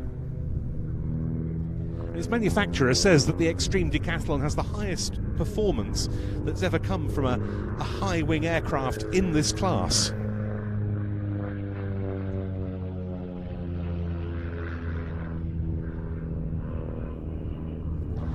Very precisely flown 4-point hesitation roll.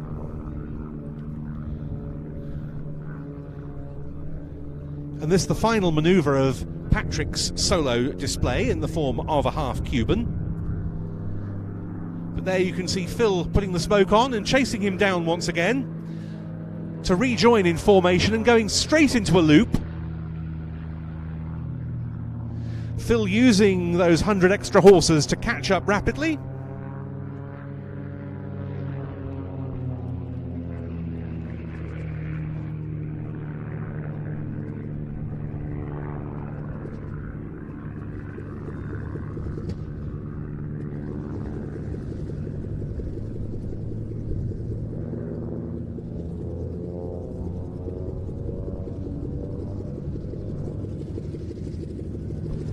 And having repositioned back onto the A-axis via a wing over, this is a pass they call the corkscrew, with the XA42 rolling around the Extreme Decathlon smoke.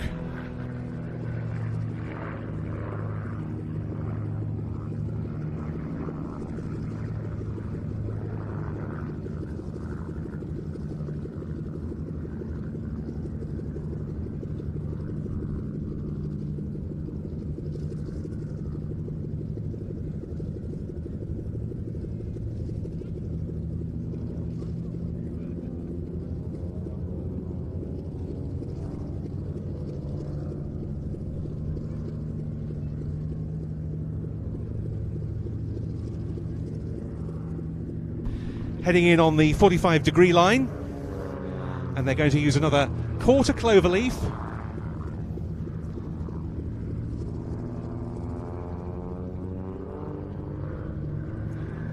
Following on from that loop,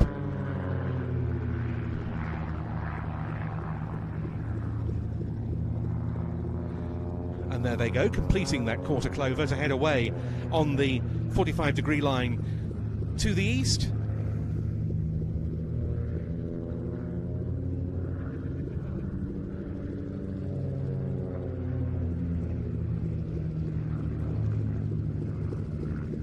Very interesting to see the progression of this team. They were very polished when they first came onto the circuit, but as they've gained experience of air display flying as this combination,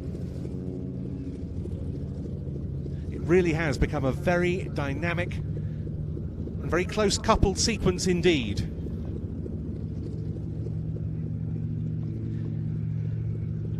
And now putting the smoke on, pulling up at crowd centre for what they call the T break, drawing a giant T in the sky, and we get a really good view of it against that patch of blue directly in front of us.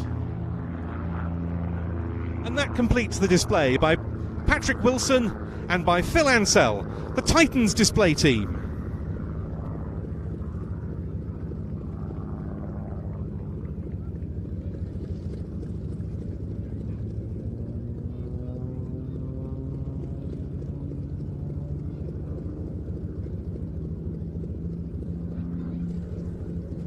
And a final flourish from the XA42 as the Extreme Decathlon comes into land.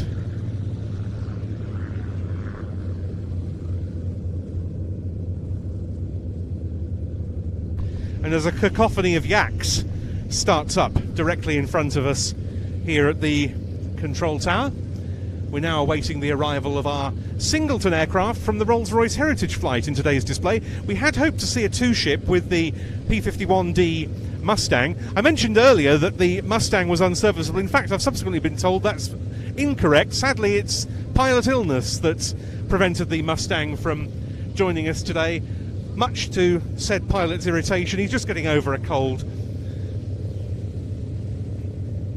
But sadly unable to join us today, which is a shame because it would have been good to have a Mustang in a show celebrating the 50th anniversary of Duxford Air Shows.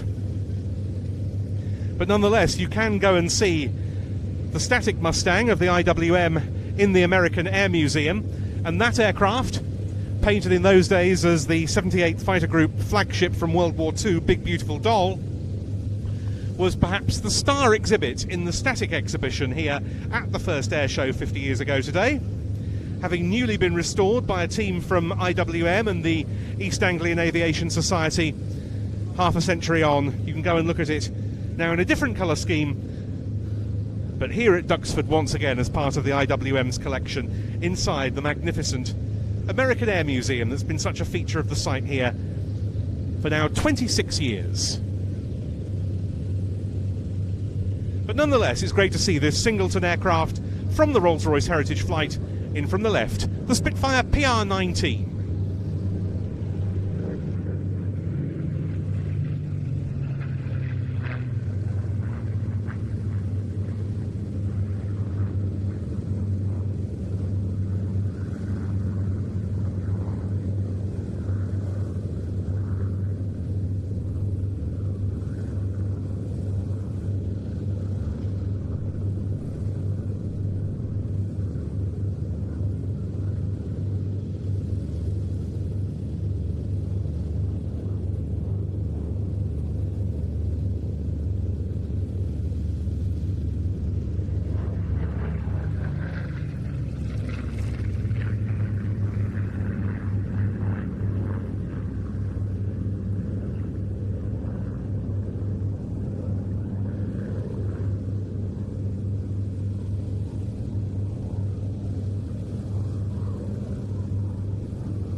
Rolls-Royce today operating a small fleet of aircraft as its heritage flight, recalling some of the famed applications to which its aero engines have been put. In this case, a Rolls-Royce Griffon powering the Spitfire 19. And these aircraft acting as ambassadors for the company at events around the UK and promoting Rolls-Royce's role in STEM, science, technology, engineering and mathematics education. This aeroplane was here at Duxford as one of the fleet of Spitfires and Hurricanes assembled in 1968 for the making of the Battle of Britain film. Of course, in those days it wasn't possible to be choosy about whether the Spitfires portraying those flown in 1940 were powered by Merlins or Griffons. This aeroplane then later on spent a long time with the Battle of Britain Memorial Flight before being sold off in the late 1990s. It joined Rolls-Royce. And it's been here on several occasions since, not just taking part in displays, but also being maintained on occasion by the Aircraft Restoration Company at its facilities up at the eastern end of the airfield. Of course, on this 50th anniversary occasion, it would be very remiss of us not to mention ARC. We'll be seeing their Harvard in the display later on. We should also salute the fantastic work that the PR pilots carried out during wartime, flying high-speed aircraft such as this, unarmed, over occupied Europe, for those vital photographs. Yes, and this aircraft's been put into the colours of number 16 Squadron, part of the 2nd Tactical Air Force, engaged in just those sorties in the early part of 1945. Based at East Midlands Airport near Derby, and flown today by the former officer commanding the RAF Battle of Britain Memorial Flight, Mark Discombe, who gave his final display as OC BBMF at our October flying day almost exactly 2 years ago. But now, rolling off the grass, the Beech D-17S, the Staggerwing.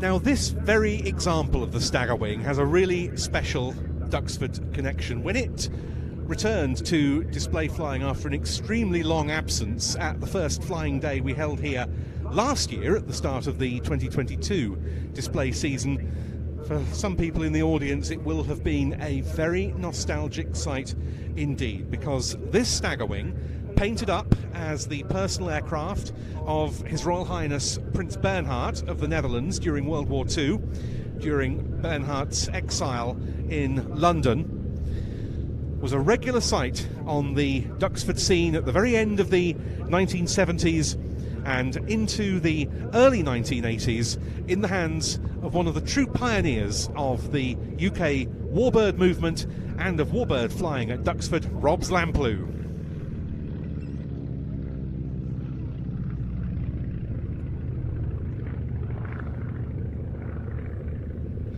Rob's a former RAF trainee pilot who went into motor racing, reached the fringes of Formula One, competed in Formula 5000, in sports cars and other disciplines, returned to flying in the 1970s.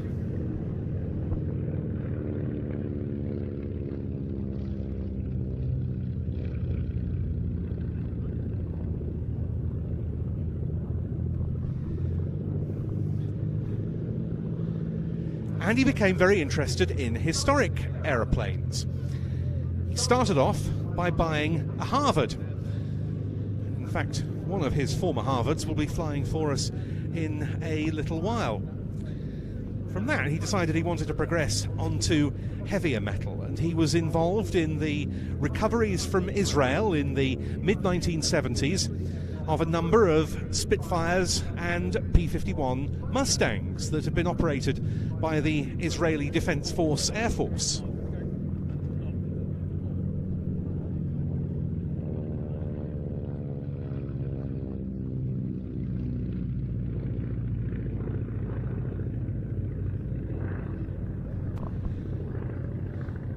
And in finding a base for his historic aviation activities, he decided to come to Duxford, taking advantage of the fact that the IWM was welcoming private owner-operators here. And while it would take a little while for those restoration projects to reach fruition, beginning with the Mustang in 1987, and that aircraft is based here today with the aircraft restoration company named Miss Helen.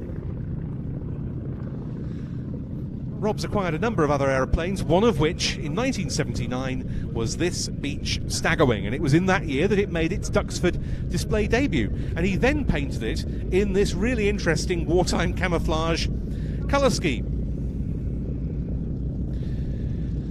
These are the markings of, as I say, Prince Bernhard of the Netherlands' personal aircraft during his time spent in London between 1941 and the beginning of 1945, when it was destroyed during one of the Luftwaffe's Operation Bodenplatte raids,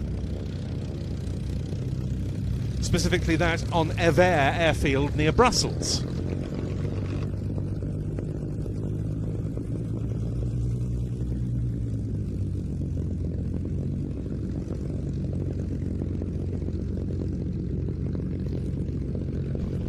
And it carries a rather odd serial number, PB1, PB standing for Prince Bernhard.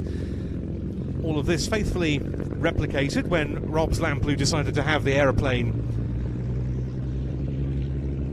put into markings rather more interesting than the silver livery with which it arrived in the UK.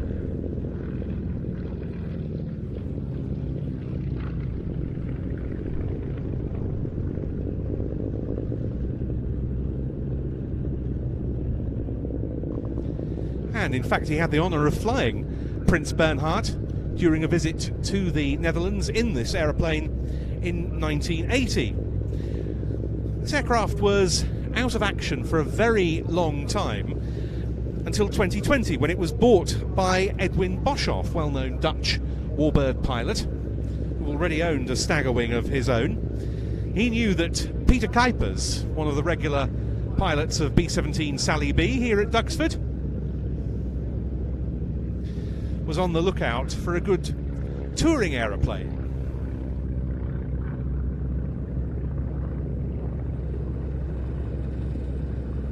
The aircraft was duly sold on to Peter, who sent it to Transal Aero Services at Midden-Zeeland in the Netherlands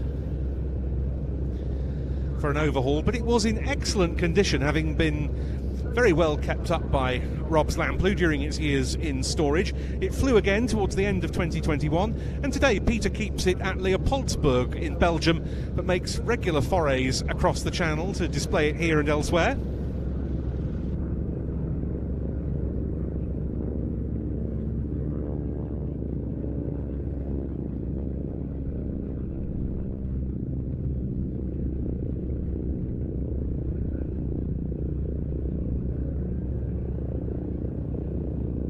And as a Dutchman himself, Peter's decided to keep it in the Prince Bernhard colours.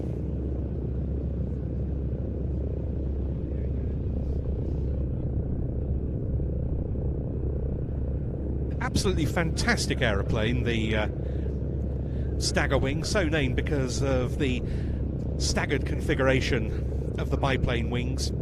Astonishingly fast for its day. The prototype first flew towards the end of 1932. All sorts of different engine options available. This one with the 450 horsepower Pratt & Whitney Wasp Junior. A very popular aircraft for the wealthy private owner in the 1930s, but also one that had many military functions, especially VIP transport.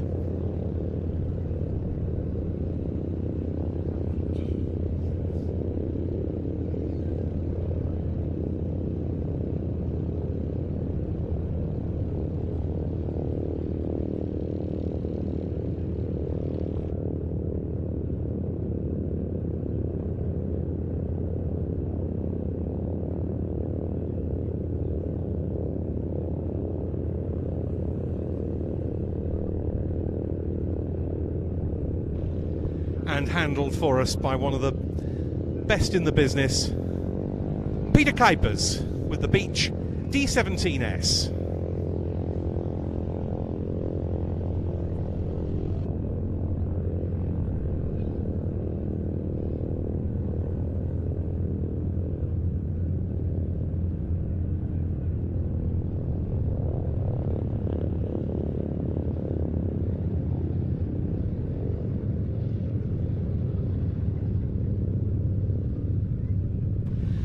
The Flying Comrades team of yaks getting airborne off the hard runway.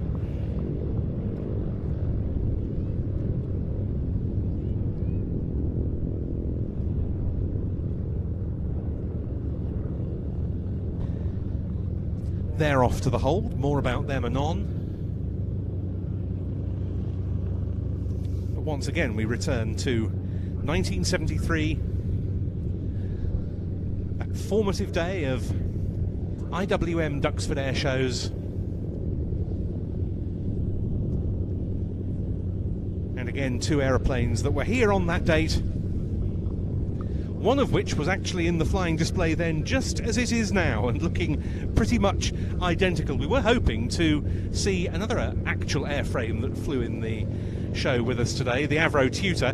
Unfortunately that aircraft has suffered a technical snag and is unable to join us, but nonetheless, rolling off the grass we have this pair of Miles Magisters, and the one furthest away from us, the one owned by the Shuttleworth collection at Old Warden, is the one that flew in the 1973 show. The one with it, the all-yellow one, is today privately owned by a syndicate headed by David Bramwell, and that aircraft was here that day 50 years ago too.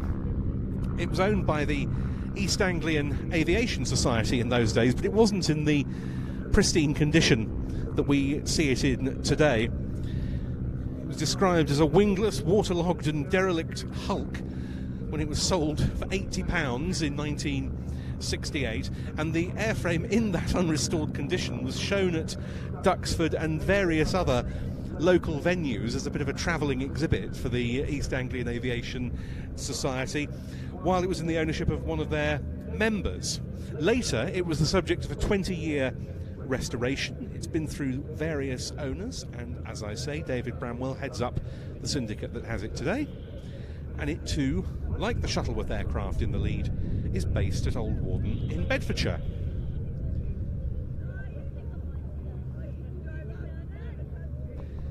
When the IWM started running air shows at Duxford and started bringing more aircraft into this airfield, Shuttleworth was really a key ally. Its Mark V Spitfire, which is airworthy today, was restored here by a Shuttleworth-led team, but with involvement from other organisations as well, and first flew in 1975.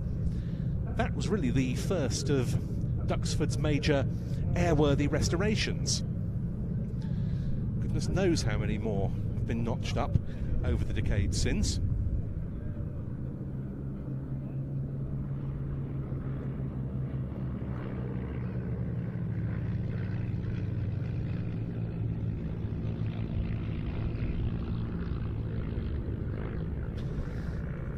And other Shuttleworth aeroplanes, such as Navro Anson they owned in those days, not the one they have now, were also to be found in the hangars here.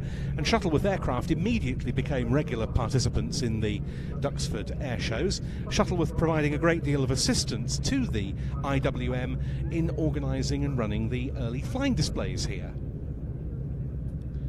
Of course, it helps that we're relatively local to Old Warden, so this is one of the few venues away from there at which you can regularly see the collection's aircraft flying.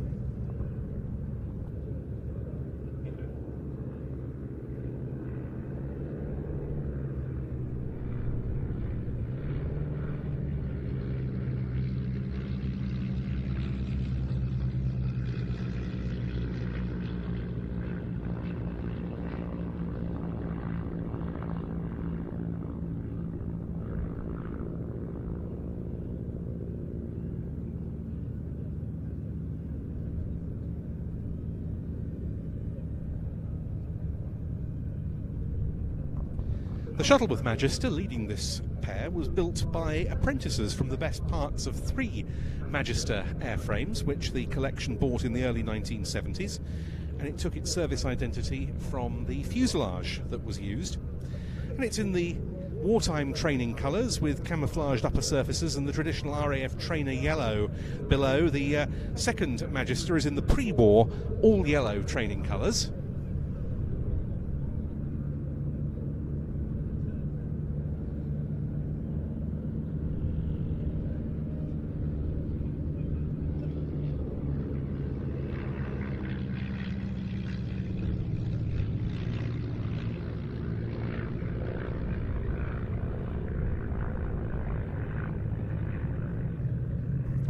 These 2 are 5 Magisters airworthy today, and all of them are now in Europe. 4 of them in the UK, and a 5th in the Czech Republic, having spent a long time in Argentina.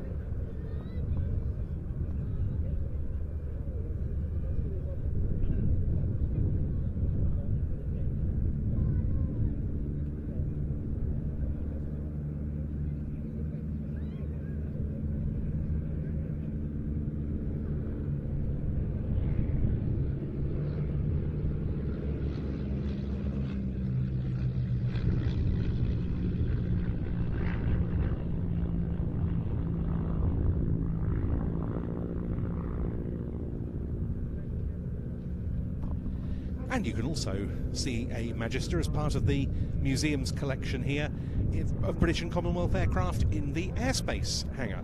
Lovely aeroplane,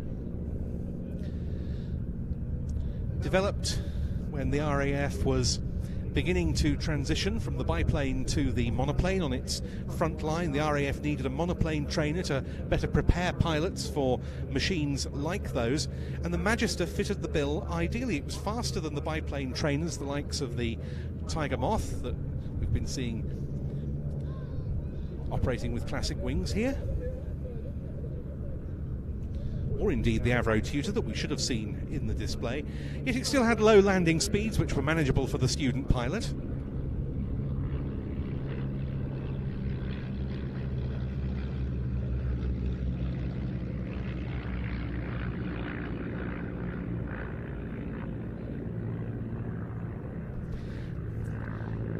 Yet it was fully aerobatic. It introduced pilots to equipment they'd encounter on the frontline types they'd move on to, like split flaps. Against all of that, the fact that the construction was entirely from wood was something of an anachronism, and that's one of the factors that's contributed to there being so relatively few of them still operational today.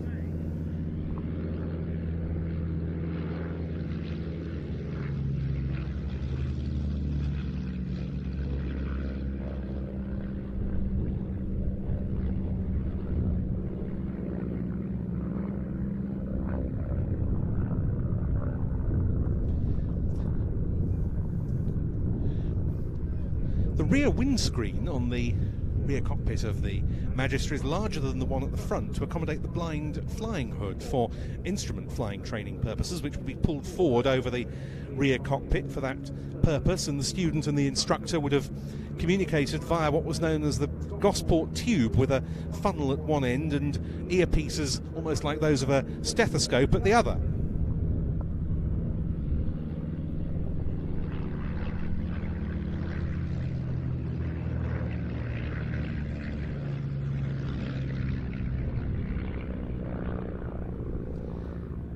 And on the front canopy you might just be able to see, when the aircraft pass by, especially if you're looking through a long lens, the fact that it's fitted with a rear view mirror. That in part so the instructor could see where the student was looking, which was vital near the crowded training bases of the day, particularly in the circuit.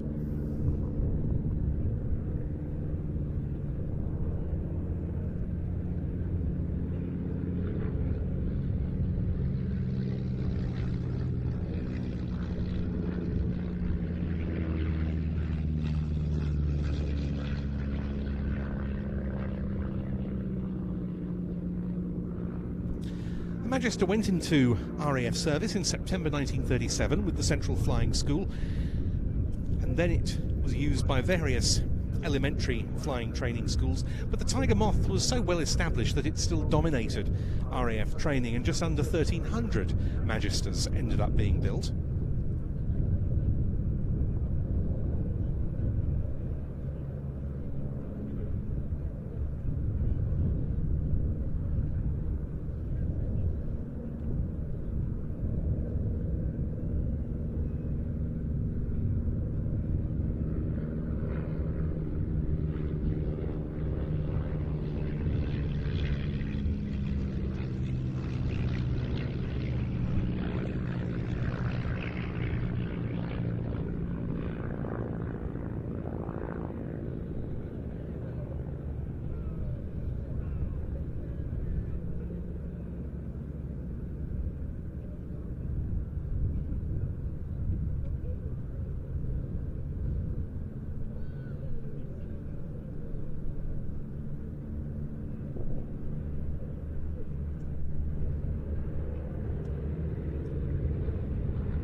Some more potent trainers of a similar era getting airborne now in the shape of the 3 Harvards.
And a very nice synchronised landing from the 2 Miles Magisters, the Shuttleworth aircraft, flown by their chief engineer Jean-Michel Munn, and David Bramwell was in the number 2 aeroplane.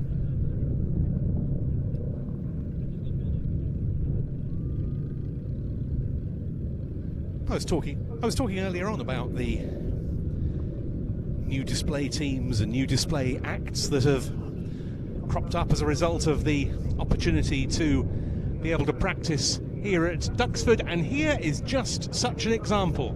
The 3 yaks of the Flying Comrades.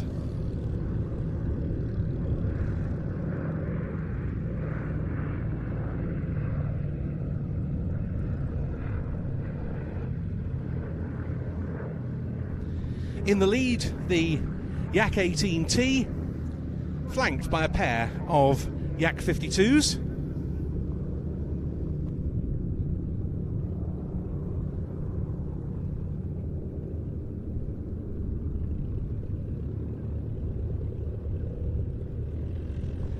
And all 3 of these pilots have come to be regulars on the Duxford scene in recent seasons as they develop their capabilities.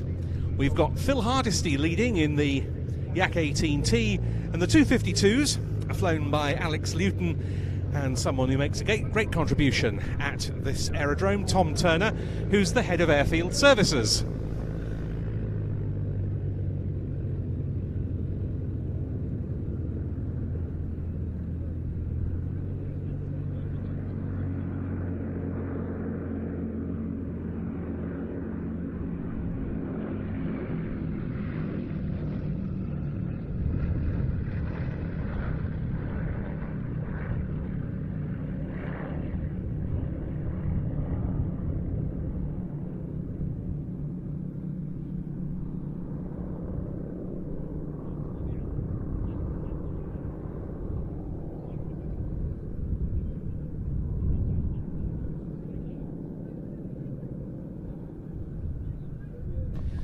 The team starting off in Vic formation, and the Yak 18T leading, rather like the Extreme Decathlon we saw earlier. A bit of an unlikely machine, you might think, to be aerobatic, this 4 or 5 seat tourer. It was intended as a pilot trainer for the Soviet state airline Aeroflot, and they did use it in that role, and because of that it was decided to bring in an aerobatic capability.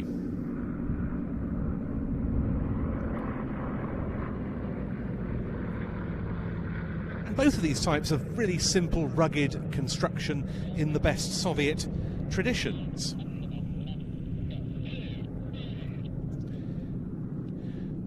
You can see on the 52s that the main wheels don't actually retract fully into the wings, they just protrude a little underneath, which the Soviets thought would be a useful feature in case a ham-fisted student pilot forgot to lower the undercarriage for landing.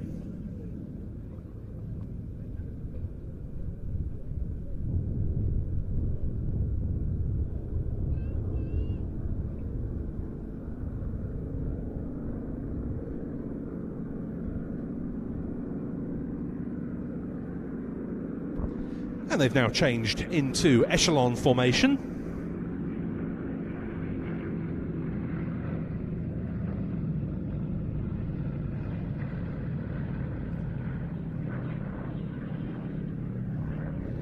Time was in the mid to late 1990s in particular, where you almost couldn't move on the display circuit for these types of yaks. After the dissolution of the Warsaw Pact and the end of the Cold War, these aeroplanes found huge favour on the private owner market in the West. We see slightly less of them now. A couple of the big teams of the Yak 50s and 52s, the Aerostars and the Yakovlevs, have disbanded in recent years. So it's all the nicer to see the flying comrades picking up to some extent where they've left off, and once again gradually developing their sequence as the seasons go by.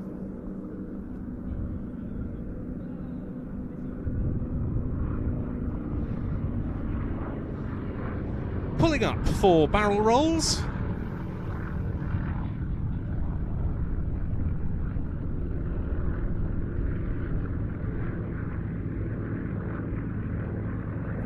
And then going back into line astern formation.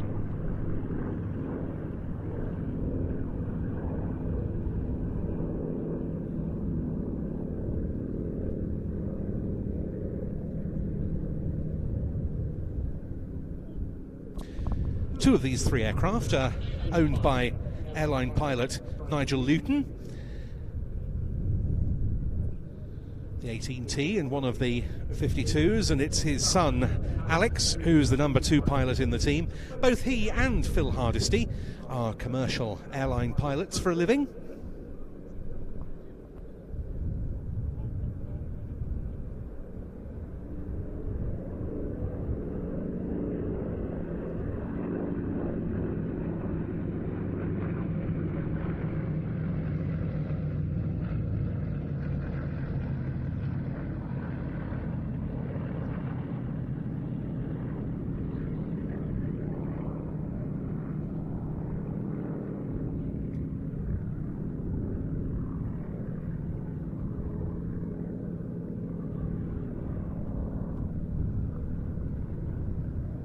And we're now going to see a solo from one of the 2 Yak 52s.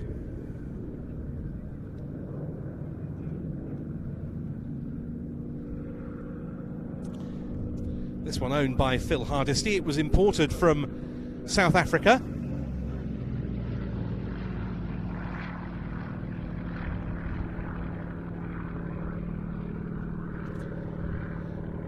And what these aircraft share, of course, is the same engine, the Vedenev M14 9-cylinder radial.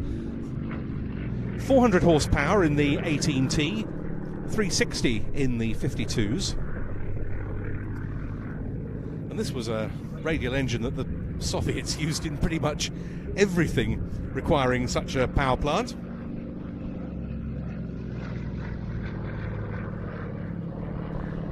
The 52 was intended for use by DOSAF, the Soviet paramilitary flying training organisation, but it achieved its best successes, really, in sales terms after the end of the Cold War, as I said.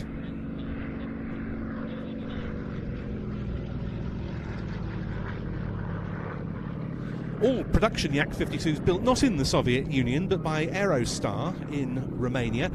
They started building them in 1978. Of course, they had tremendous demand to fulfill from the 1990s onwards, and in excess of 1,800 of these aircraft have been built.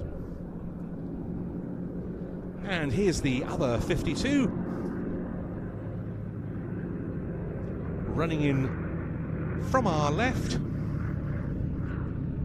for a formation loop with the 18T.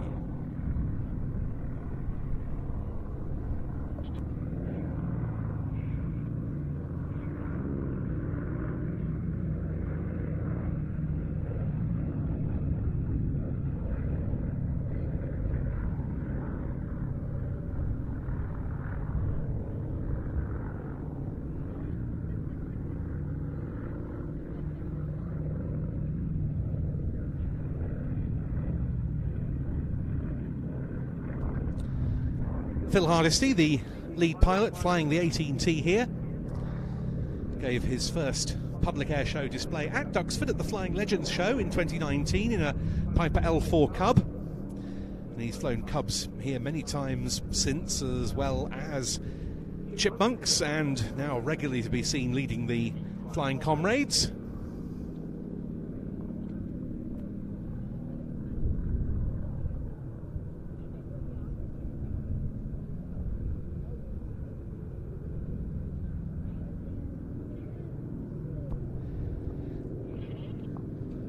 And over the RT, Phil calling Comrade 2, Alex Luton, into line astern as they head back in towards us here at Display Centre.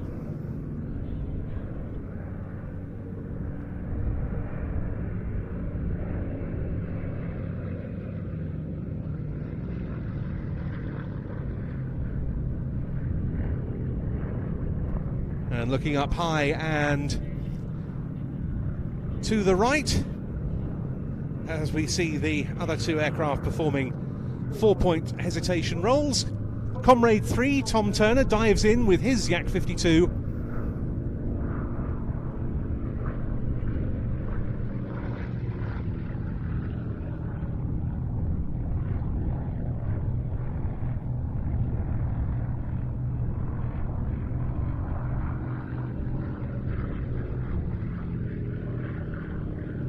Tom's been working at Duxford for more than 10 years now.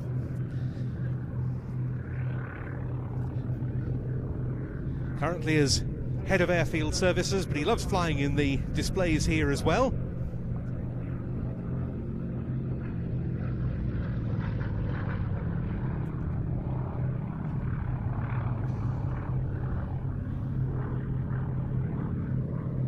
He's also a flying instructor, and he acts as a flying display director here at some of the flying days staged at IWM Duxford during the season, in which he's not participating in the air.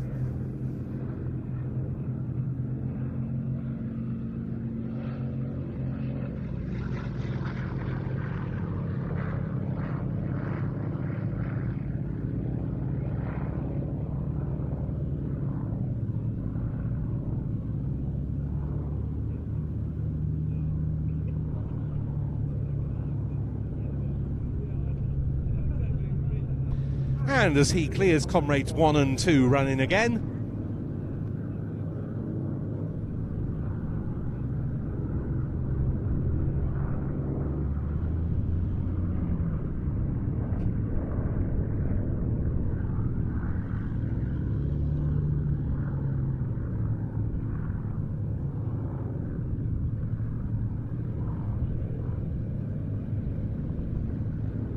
And from that loop transitioning into line astern formation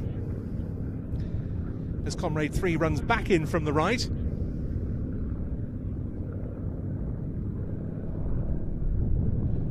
Or not.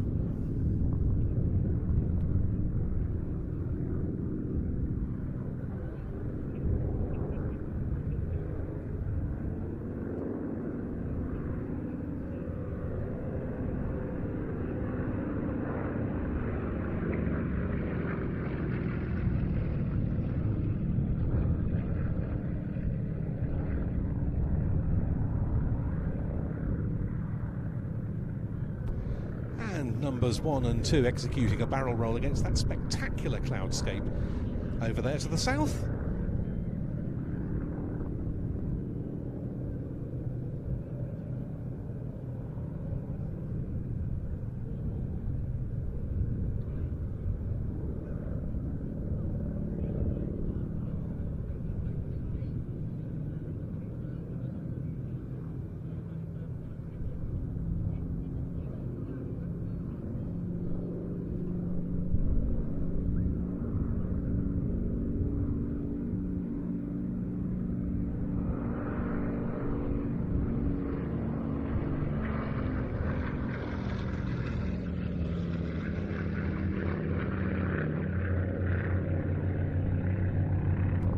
And here's number 3, definitely running in this time to affect the rejoin.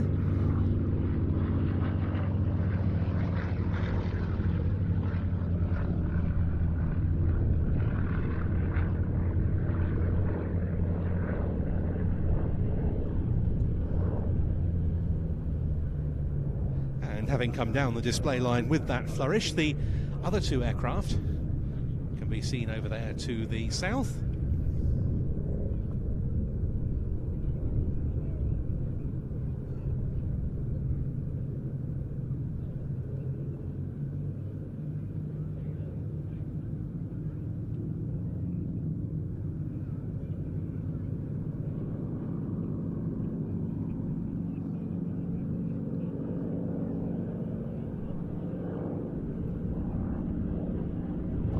And in something of a variation to the usual conclusion to their display, Comrade 3 runs through individually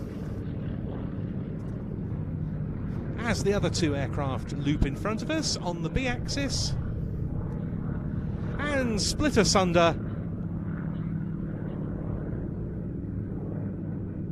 to bring their display to a close.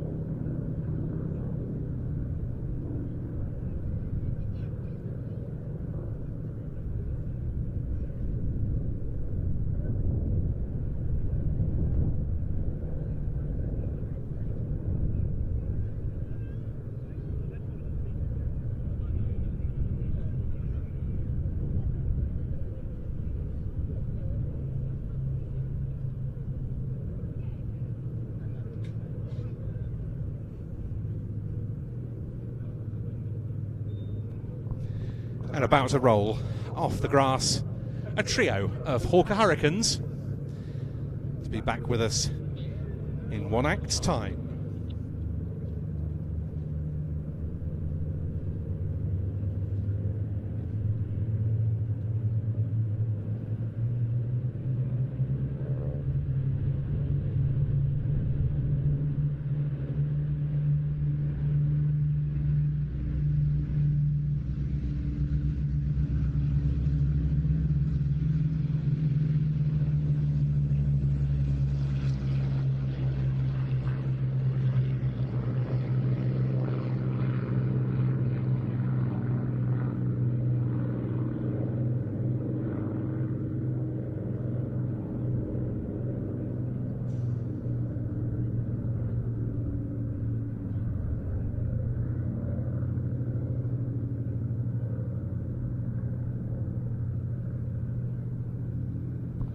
The first of the acts then to touch down was Comrade 2, Alex Luton, followed by Comrade 3, Tom Turner, and the team leader, Comrade 1, Phil Hardisty, following them in, completing the sequence of the Flying Comrades for 2023.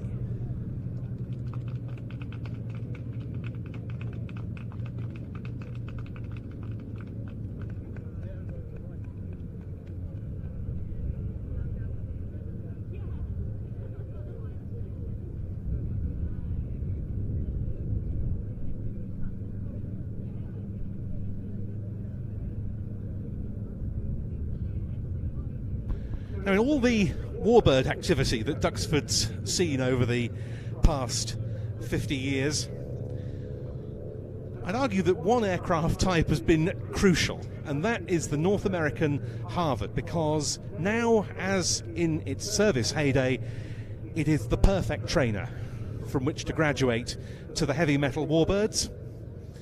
They've been a part of the Duxford landscape since the 1970s, and so it's very suitable that we should see them well represented in today's display, including one aircraft that first took up residence here in the 70s and has been a regular sight here ever since, running in 2 of the 3 examples we're about to see of the Harvard.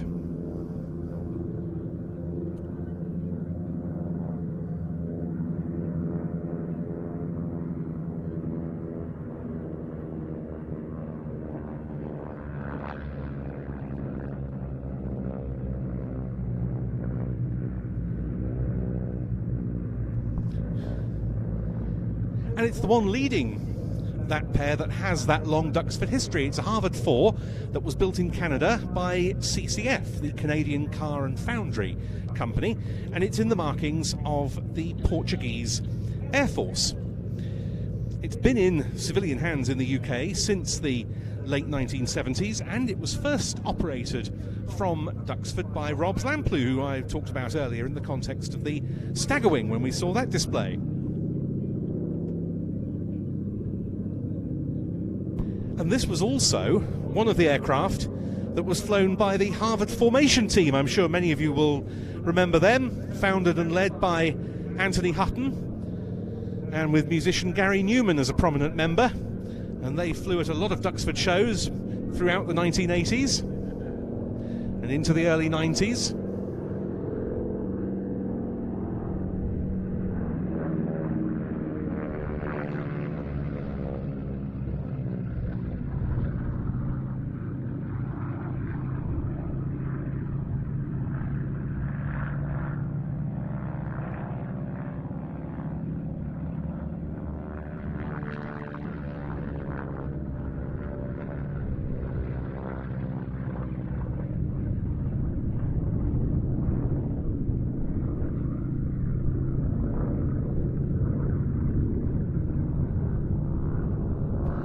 And again, some of you who are real Duxford aficionados down the years will remember that the Harvard Formation Team's regular commentator on the airshow circuit was Jerry Mead, who was on the microphone for the Duxford airshows for so long.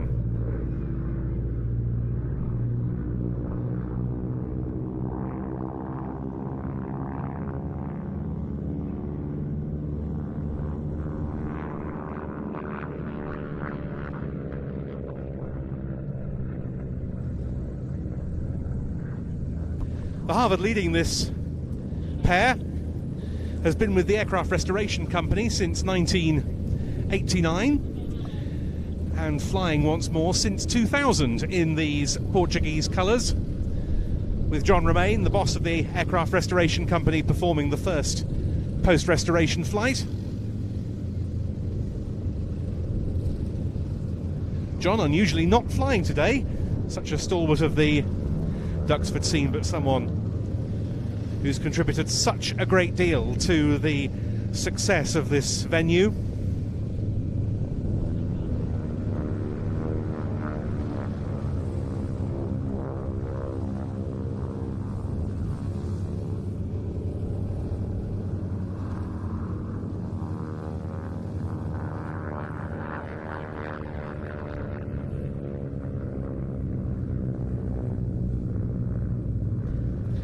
The second Harvard, also a regular here, whether taking part in displays or at the moment being used for pleasure flying as well by Classic Wings.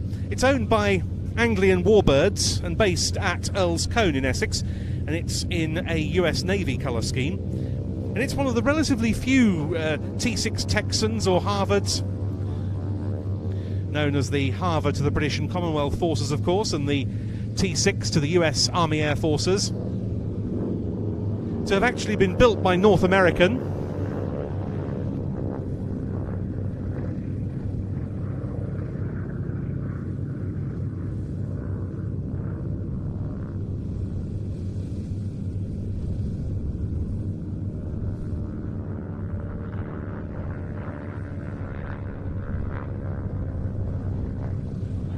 And it's one of the older Harvards still flying in the UK, at least, having been built in 1942. Such a great advanced trainer, the Harvard. An aircraft that trainees could move on to relatively easily, but in which they really had to prove their mettle if they were to move on to the frontline equipment they hope to graduate to.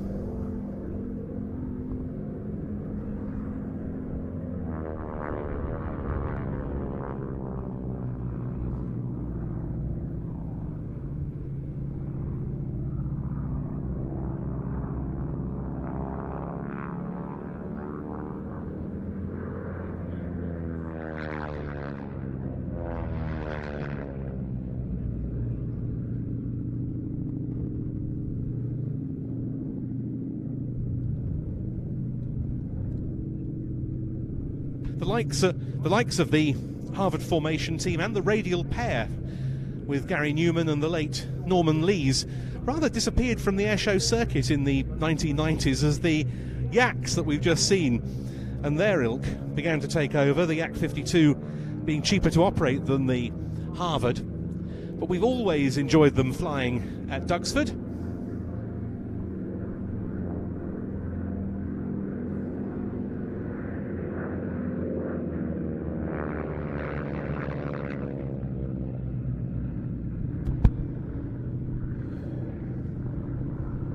We've also enjoyed that distinctive rasp, haven't we? We have. Which comes from the propeller rather than the engine, so I'm told. Yes, it's an acoustic effect of the propeller tips going supersonic.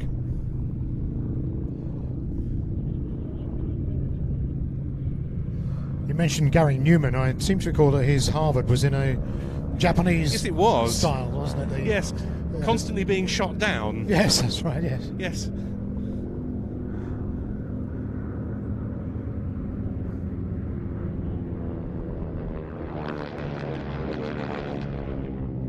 A very, very good display pilot indeed.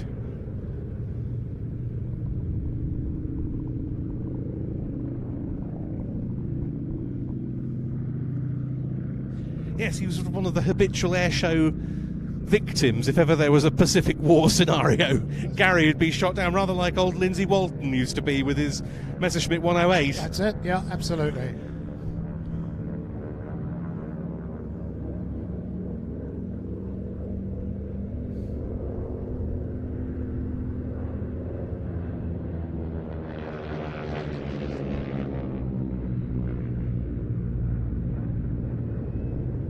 Lindsay, of course, another of those really great names that we remember from Duxford displays with his 108 and Corsair and Stearman, the Lincolnshire potato farmer, sadly no longer with us. Much, much missed. Gave so many people, including John Romaine, their first chance in a heavy warbird with his Corsair. But now these two Harvards coming in for their last pass. The Aircraft Restoration Company aeroplane in the lead. The Anglian Warbirds example close behind.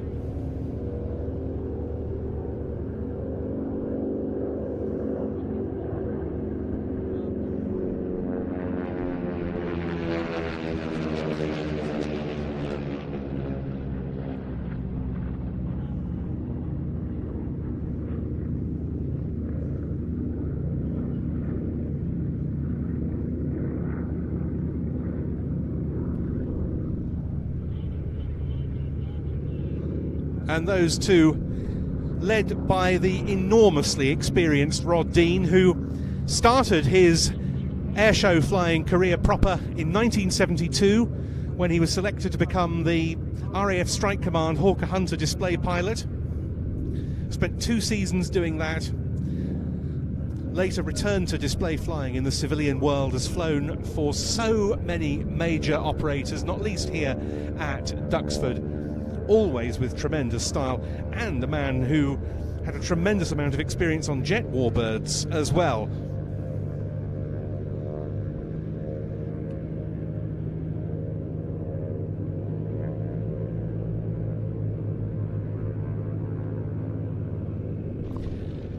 And in the second Harvard, we had Nigel Wilson, extremely experienced instructor and display pilot.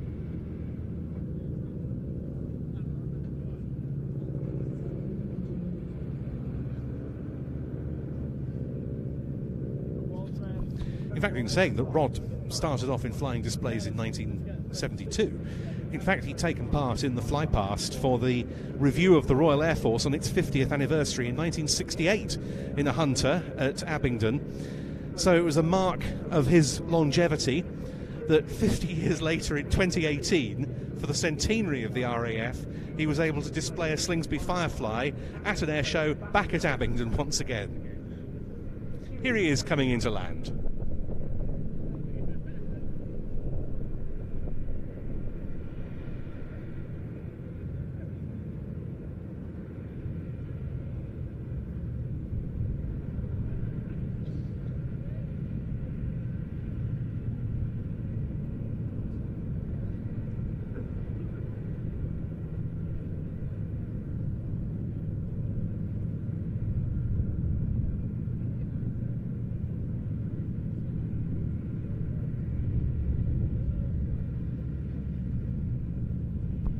And there's Nigel Wilson in the second Harvard, having again shown his excellent qualities as number 2 in a tail chase sequence. We've seen him fly here with the stagger wing we saw earlier, for example, in stagger wing duos.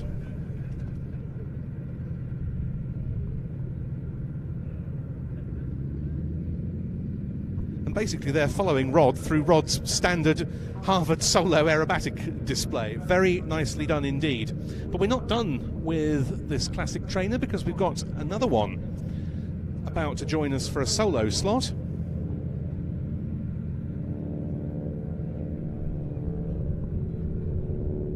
And there it is, running in high and to our left. This one Canadian built by the Nordine company, and it's a Harvard Mark IIB.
This aeroplane in its service days, this very example, served with the Royal Canadian Air Force in Ontario as part of the British Commonwealth Air Training Plan, which trained aircrew in such huge numbers during the Second World War.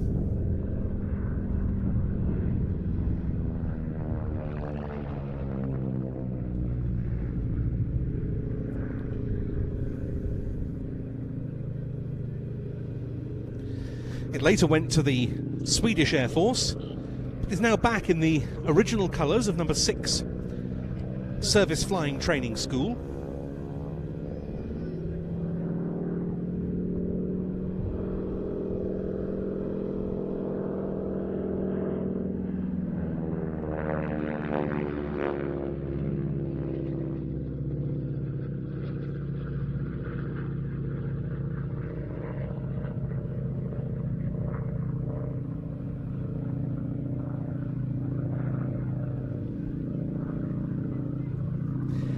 And it was a familiar part of the Duxford scene for a long time when it was owned by the Fighter Collection.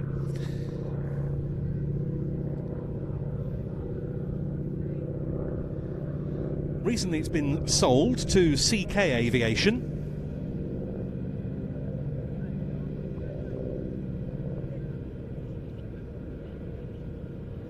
And it's to be seen back here at Duxford on a regular basis. I believe it mainly lives at Bicester, unless anyone can tell me otherwise. While that third Harvard comes round to land, we're getting the 2 Magisters airborne to head back to their base at Old Gordon.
And while we have one item to go in between the aircraft that are going to be involved in our Duxford Warbird finale to this 50th anniversary show today, starting up down on the flight lines.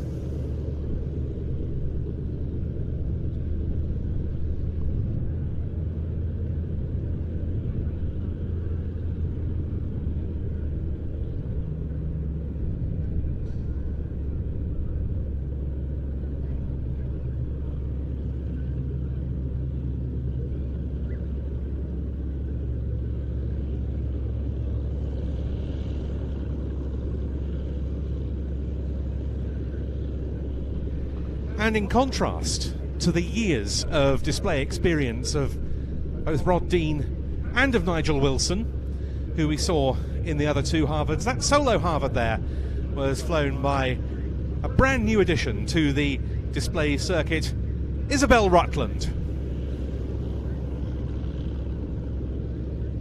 And I'm sure we'll be seeing a great deal more of Isabel on the historic aircraft scene in years to come.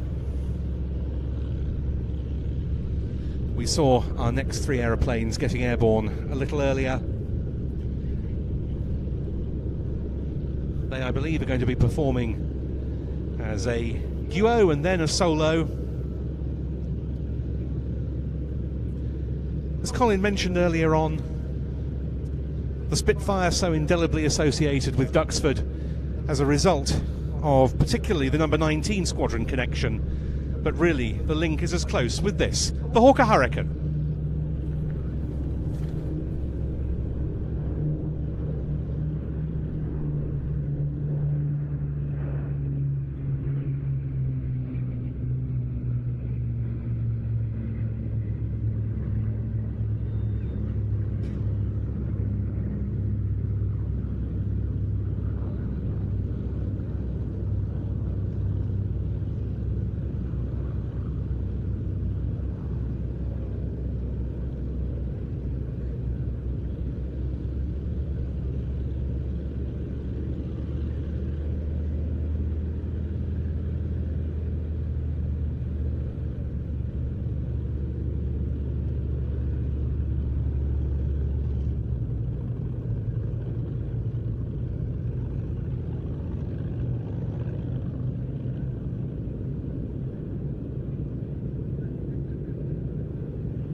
Duxford's Hurricane connection, forged of course in 1940 during the Battle of Britain, when most famously number 242 Canadian Squadron was stationed here under the leadership of Douglas Bader. But also based here that summer was number 302 City of Poznan Squadron, one of the Polish man squadrons in the wartime Royal Air Force, and to some degree the forgotten one of the Polish squadrons these days. At least that was until this year, when 302's markings were applied to the Hurricane 12 operated by the Historic Aircraft Collection. This is part of the Polish Heritage Flight Initiative. That was one of the two Hurricanes we saw flying there for us.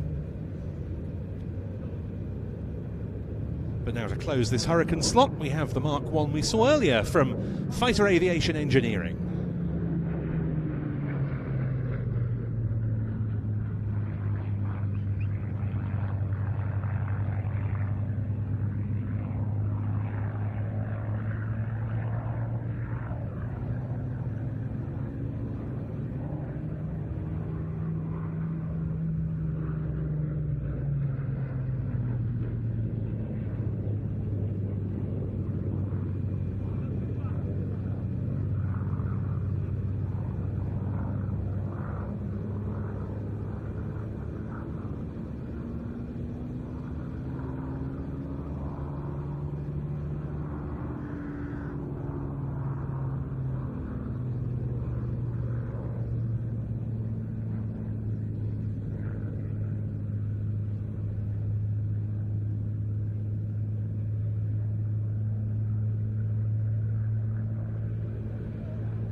The final pass there by the Fighter Aviation Engineering Hurricane.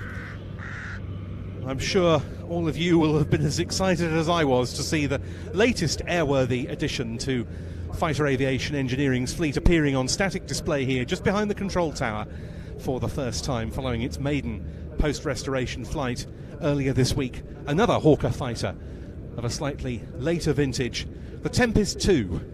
And I cannot wait to see that aeroplane featuring in our shows here next season.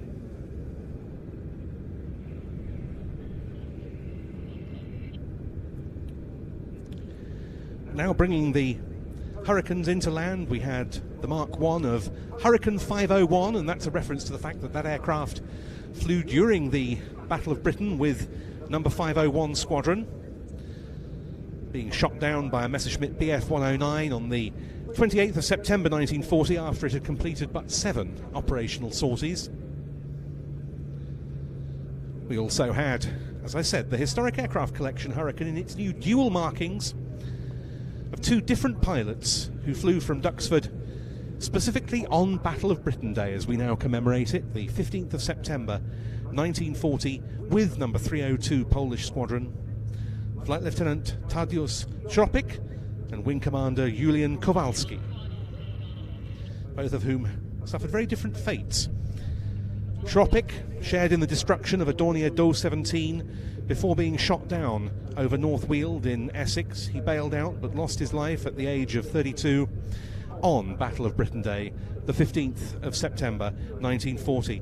Kowalski, meantime, went on to enjoy a lengthy RAF career, retiring as a wing commander in 1947 and continuing to live in East Anglia, in fact in Ipswich, until his death in December 1986.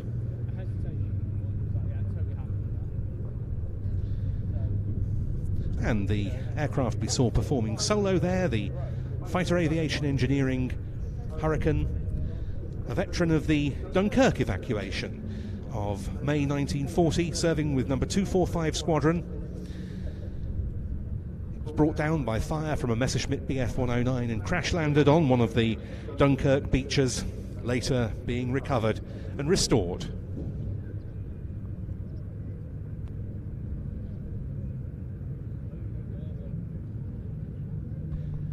The Historic Aircraft Collection Hurricane in the Polish Squadron markings, the first into land, flown by George Hay, who owns the American Spitfire, that you can see on static display next to the Tempest and the Historic Aircraft Collection's biplane Hawker Fury, adjacent to the tower.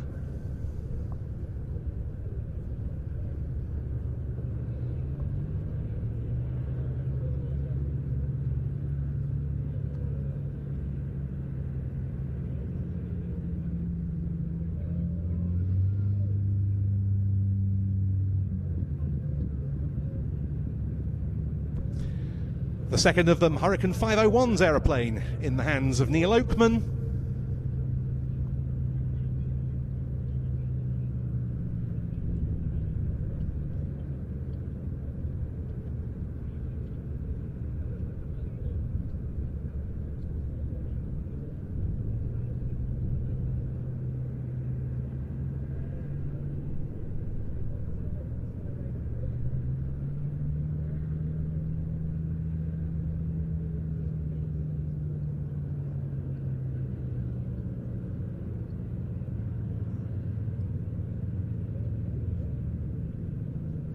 And last to touchdown, the Fighter Aviation Engineering Hurricane, flown today once again by Gabriel Barton. But now the 4 aircraft in our finale, about to roll. Leading them off, the Fury,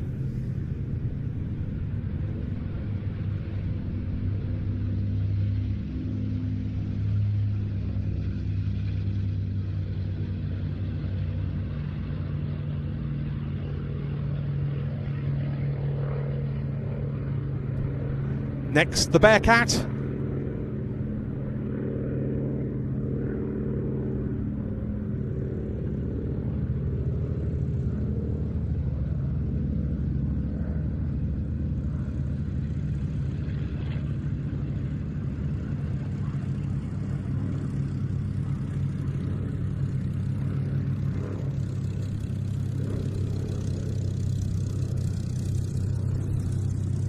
Third to go, the P-47.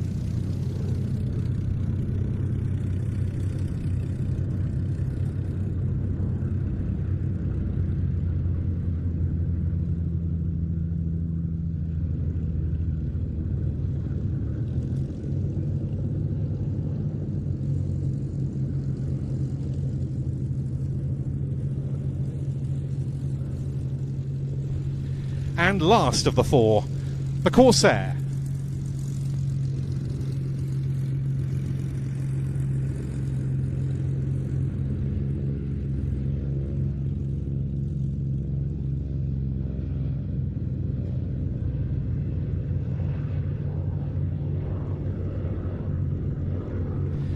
And as they get together and prepare for their display to the north, I was reflecting in the lead up to this 50th anniversary flying finale here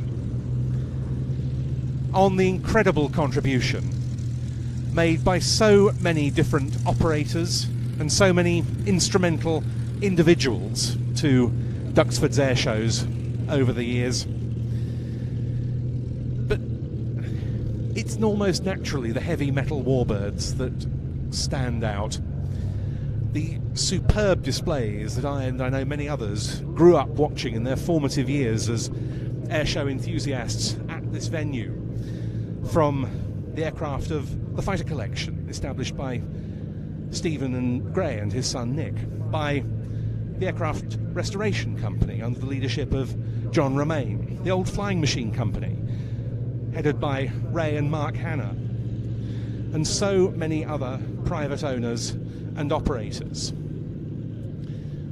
More recently, Air Leasing, Anglia Aircraft Restorations and Fighter Aviation Engineering have come in to make an increasingly major contribution to our displays here.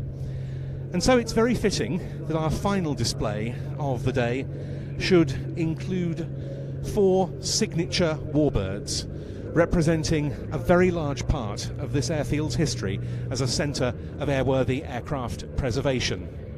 They come from 2 of those operators, 2 of them from Fighter Aviation Engineering, 2 of them from the Fighter Collection, but collectively they represent the many operators, the many pilots and the many other individuals who have contributed to making Duxford this most outstanding airshow location over the past 50 years.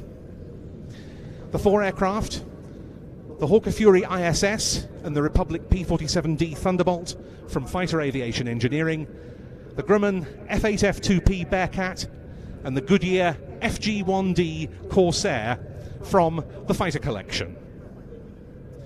A unique formation of warbirds, and what better way to bring to a close our celebration of 50 glorious years. They're running in now from the left.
Sorry to have to break into the beautiful noise of these 4 outstanding radial warbirds, but I've been asked to let you know that due to an incident on the A505 road just north of the airfield, we are going to have to close that road while the police deal with it from now until about 15 minutes time. So there will temporarily be no exit from the airfield during that time. Thank you for your cooperation in that, and we'll let you know as soon as it reopens.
Now they've split into 2 pairs, and the first to run in here, the P-47 leading the Corsair.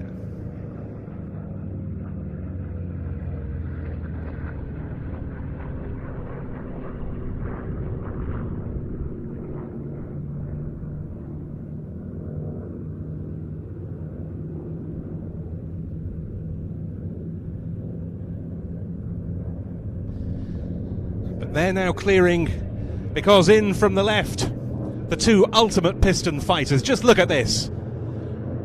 The Fury and the Bearcat.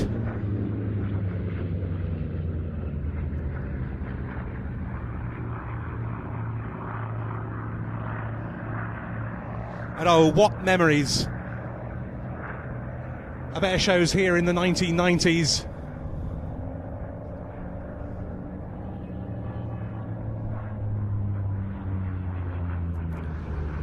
When Ray Hanna, in the old Flying Machine Company's ex-Iraqi Fury, would tangle with Stephen Gray of the Fighter Collection in the Bearcat. Well, this isn't the same Fury, but it is an ex-Iraqi one. This is, however, the same Bearcat.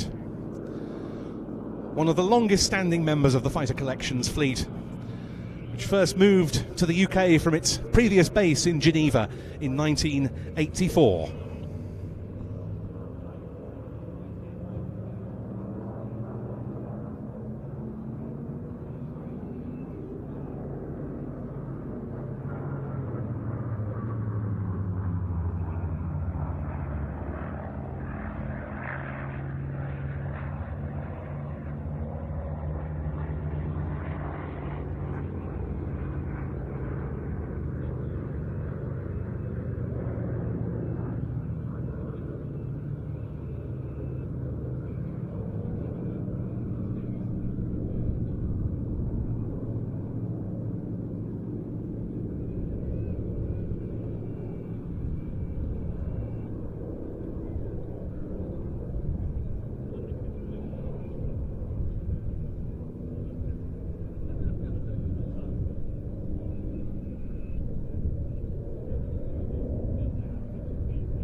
Just one of the great combinations of display aircraft from Duxford's airshow history, the Fury and the Bearcat, 2 of the last of the line of the piston engine fighters.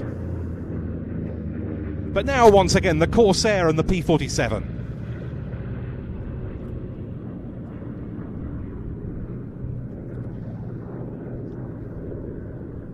It was so appropriate when back in 1986 the Fighter Collection brought this P-47 to live at Duxford. The first time an example of the type had flown from here since the war years, when they were stationed here with the 78th Fighter Group, and during its time here as part of TFC's fleet, this P-47 indeed wore 78th Fighter Group markings with the name No Guts, No Glory. Then it went off to the United States for a few years, but in 2018 it came back with fighter aviation engineering, now in the colours of an aircraft of the 48th Fighter Group stationed at Ibsley in Hampshire, part of the 9th Air Force around the D-Day period, and named Nellie B.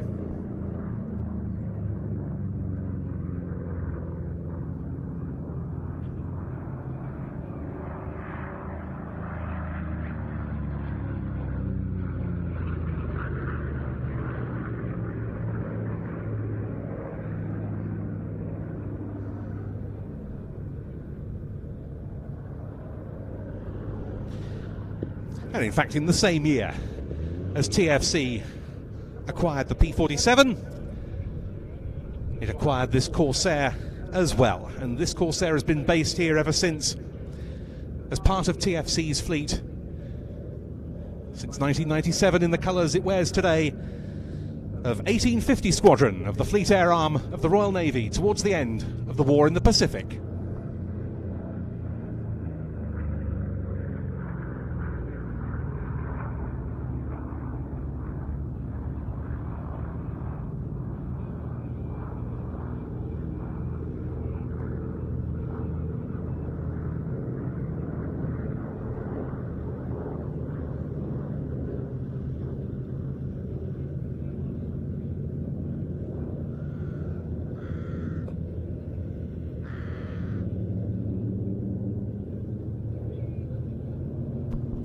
And here they are again, the Fury and the Bearcat.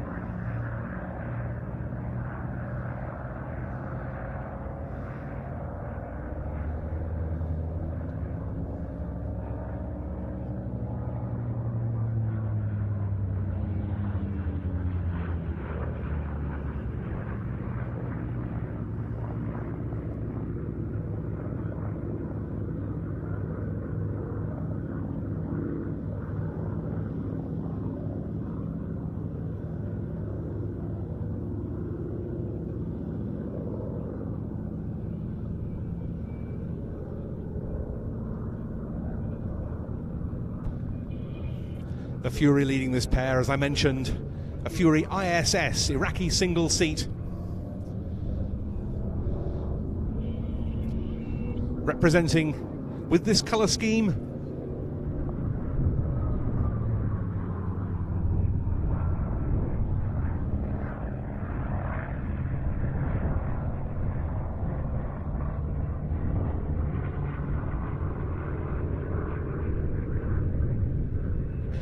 prototype Mark 10 Sea Fury. It was put into this really distinctive scheme when it was bought by Anglia Aircraft Restorations in 2016 and put back into flying condition by Air Leasing. Now part of the Fighter Aviation Engineering stable.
what a formation that is, too, of two of the great American fighters of the Second World War.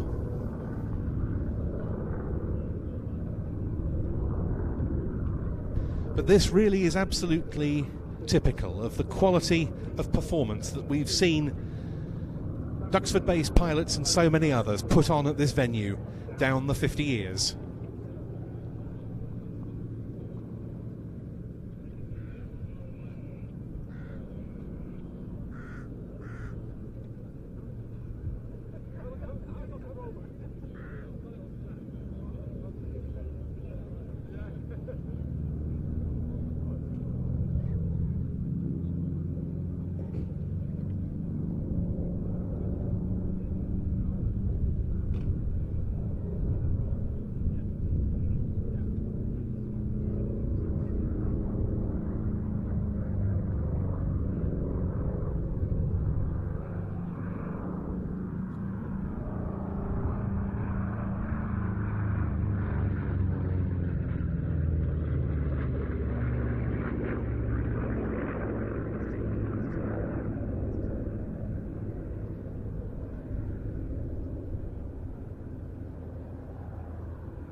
And now for the final pass of this wonderful display.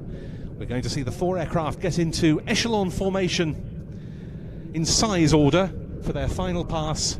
So the P-47 taking the lead, the Bearcat down at the rear.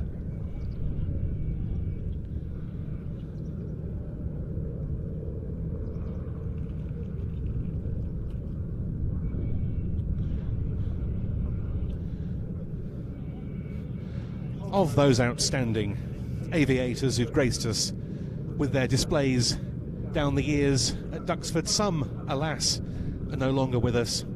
Others, however, continue to entertain us so richly with their expert performances in historic aeroplanes. And we think of, remember, and salute all of them, as well as everyone involved with staging air displays here at this venue with our final pass of the 2023 season, the final pass of our 50th anniversary display here at IWM Duxford.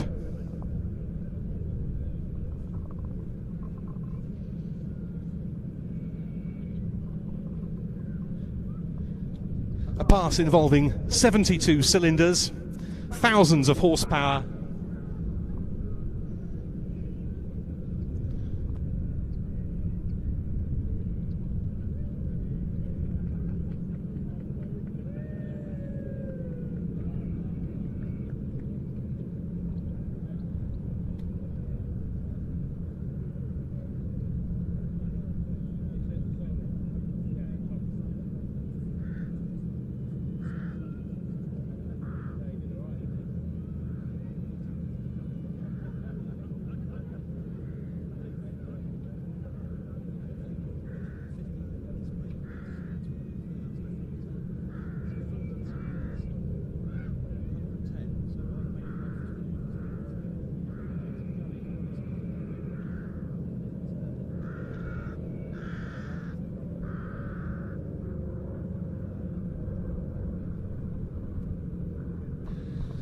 and four of the warbirds that we so greatly treasure at this place.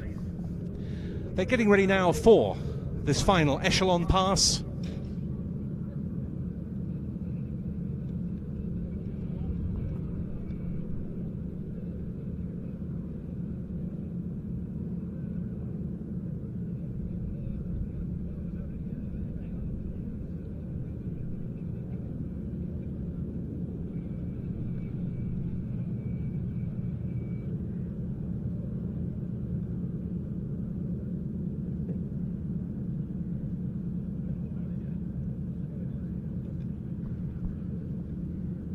And they're running in from our left, the closing act of the Duxford flying finale for 2023.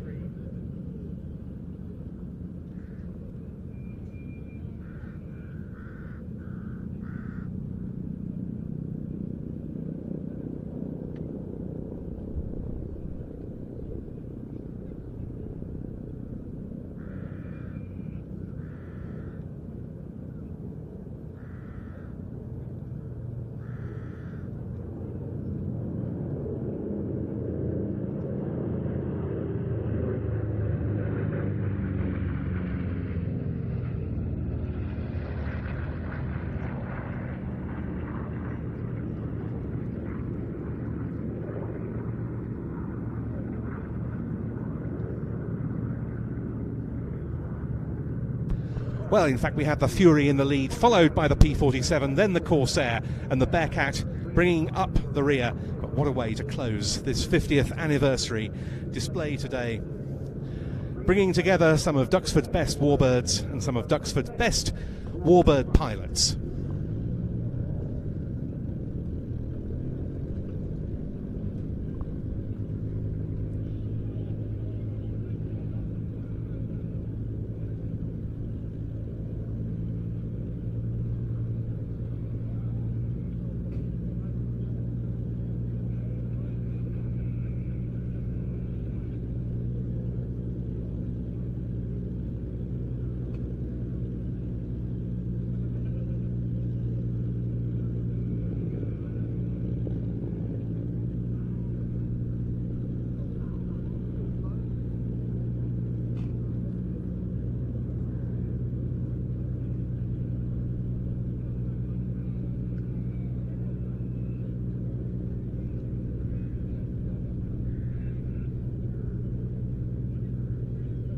Just a sec. Hey everyone, thanks so much for tuning in. If you've enjoyed what you've seen, please don't forget to give the video a bit of a like and of course subscribe. I've got cameras still on aircraft. We're expecting those 4 aircraft to land yet. So stay with us for a little while as we enjoy the final moments of the very last Duxford show of the season, marking the end of their 50th anniversary year. Got the Fury landing there.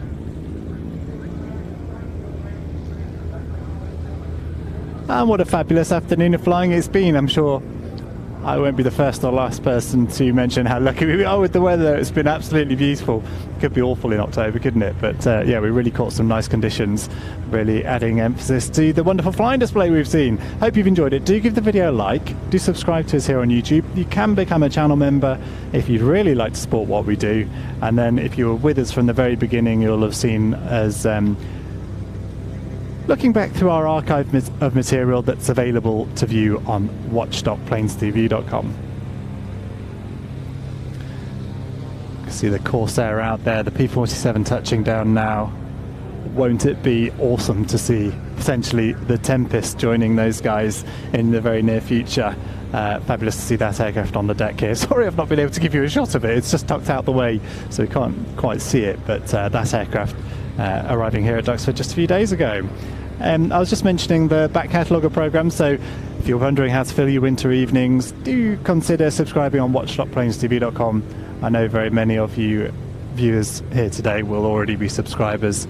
If you've not given it a try, watch.planestv.com gives access to our back catalogue of airshow action stretching back 33 years, and yeah, a nice way to get that aviation fix during the off-season and enjoy some of the nostalgic action even from the mid-90s.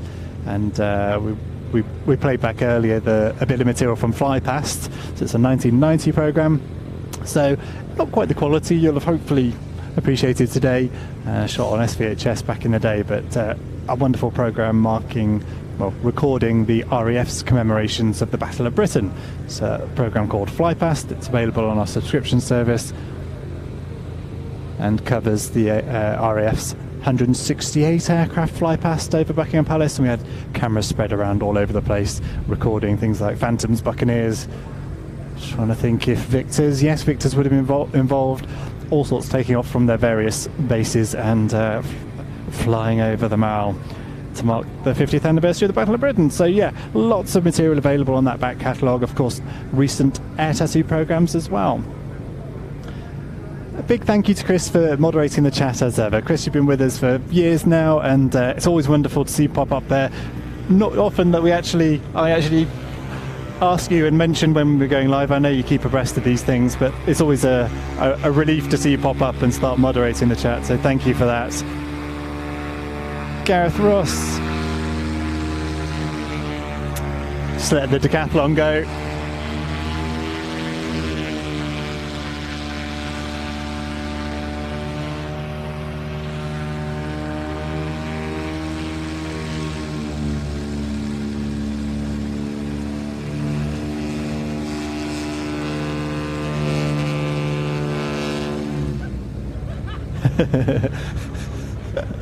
just releasing the parking brake there as he hit the tarmac. I was getting a bit worried there that I've got to get my trailer off the grass, and it has sort of sunk into the slightly damp grass. I thought that the decathlon was the same though. It was giving it some real revs, but I think probably we're all right. I don't think we've sunk into it that much. Lots of action still going on. The Fury coming past now.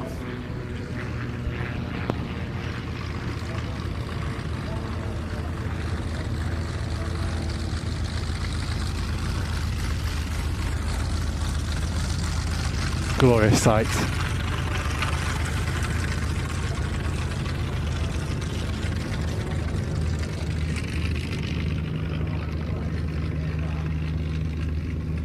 And Gareth was asking about whether there might be some more member streams, and yeah, toying with what to do there. There will be almost certainly, and certainly next season I'm likely to focus on that quite heavily. No plans as yet for winter season, but love to get back into the habit of weekly streams. It's a challenge to do in the off season. As P47 taxis past and the C47 takes off.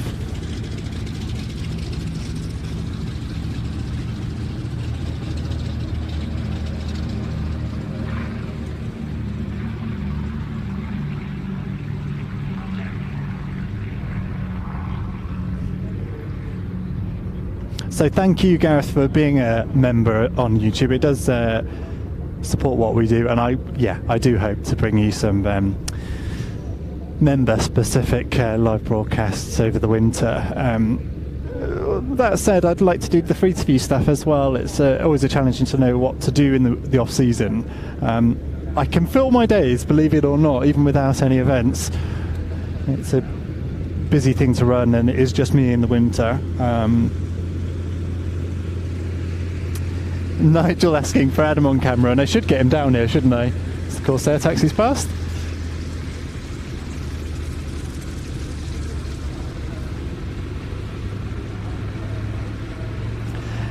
You can expect to see plenty more of Adam, Nigel, in due course. Unfortunately, he's inside pushing the buttons at the moment, that being where we've all ended up this afternoon. Spitfire going off as well. Well, we'll stay live as the event winds down. We finished a good bit earlier than we might have done.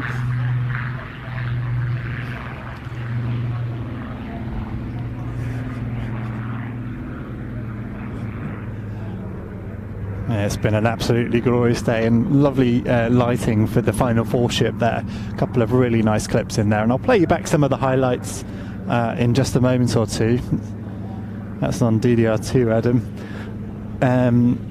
Yeah, if you queue up the first one after the Bearcats taxi past, I think everything's quieting down, so I think I'll probably leave you in a moment with a few of the highlights after we've seen the Bearcat put to bed.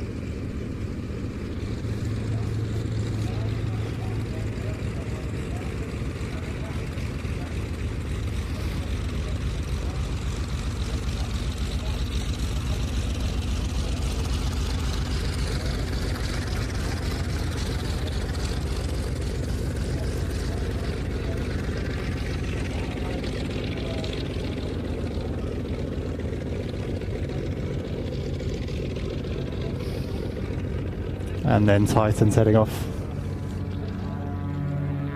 Not sure where those guys are based, but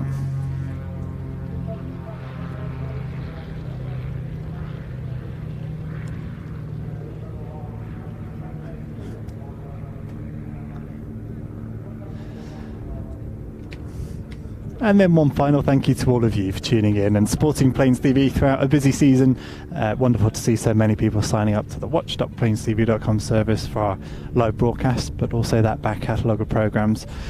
Fabulous to have such support. Thank you to all of those of you that have joined as members on YouTube as well. Does help encourage me to do more free to view, and as Gareth says, member only live broadcasts, which as I say, is likely to be central to display season next year. Lots to come through the winter on that streaming service, so got a queue of tapes to capture, and I'm all set up ready to go on that. So more material coming out of our archive and some real gems in there. I've got a little stack of 1993 stuff that I never got to this season that are going to be top on my list. Material from Fairford, Royal International Air Tattoo, or International Air Tattoo would it have been at that point? Thinking of the bear and things like that from Fairford. So some real nice action coming to watch.plainstv.com. But for the time being, I'll leave you with a few of the highlights from today's air show.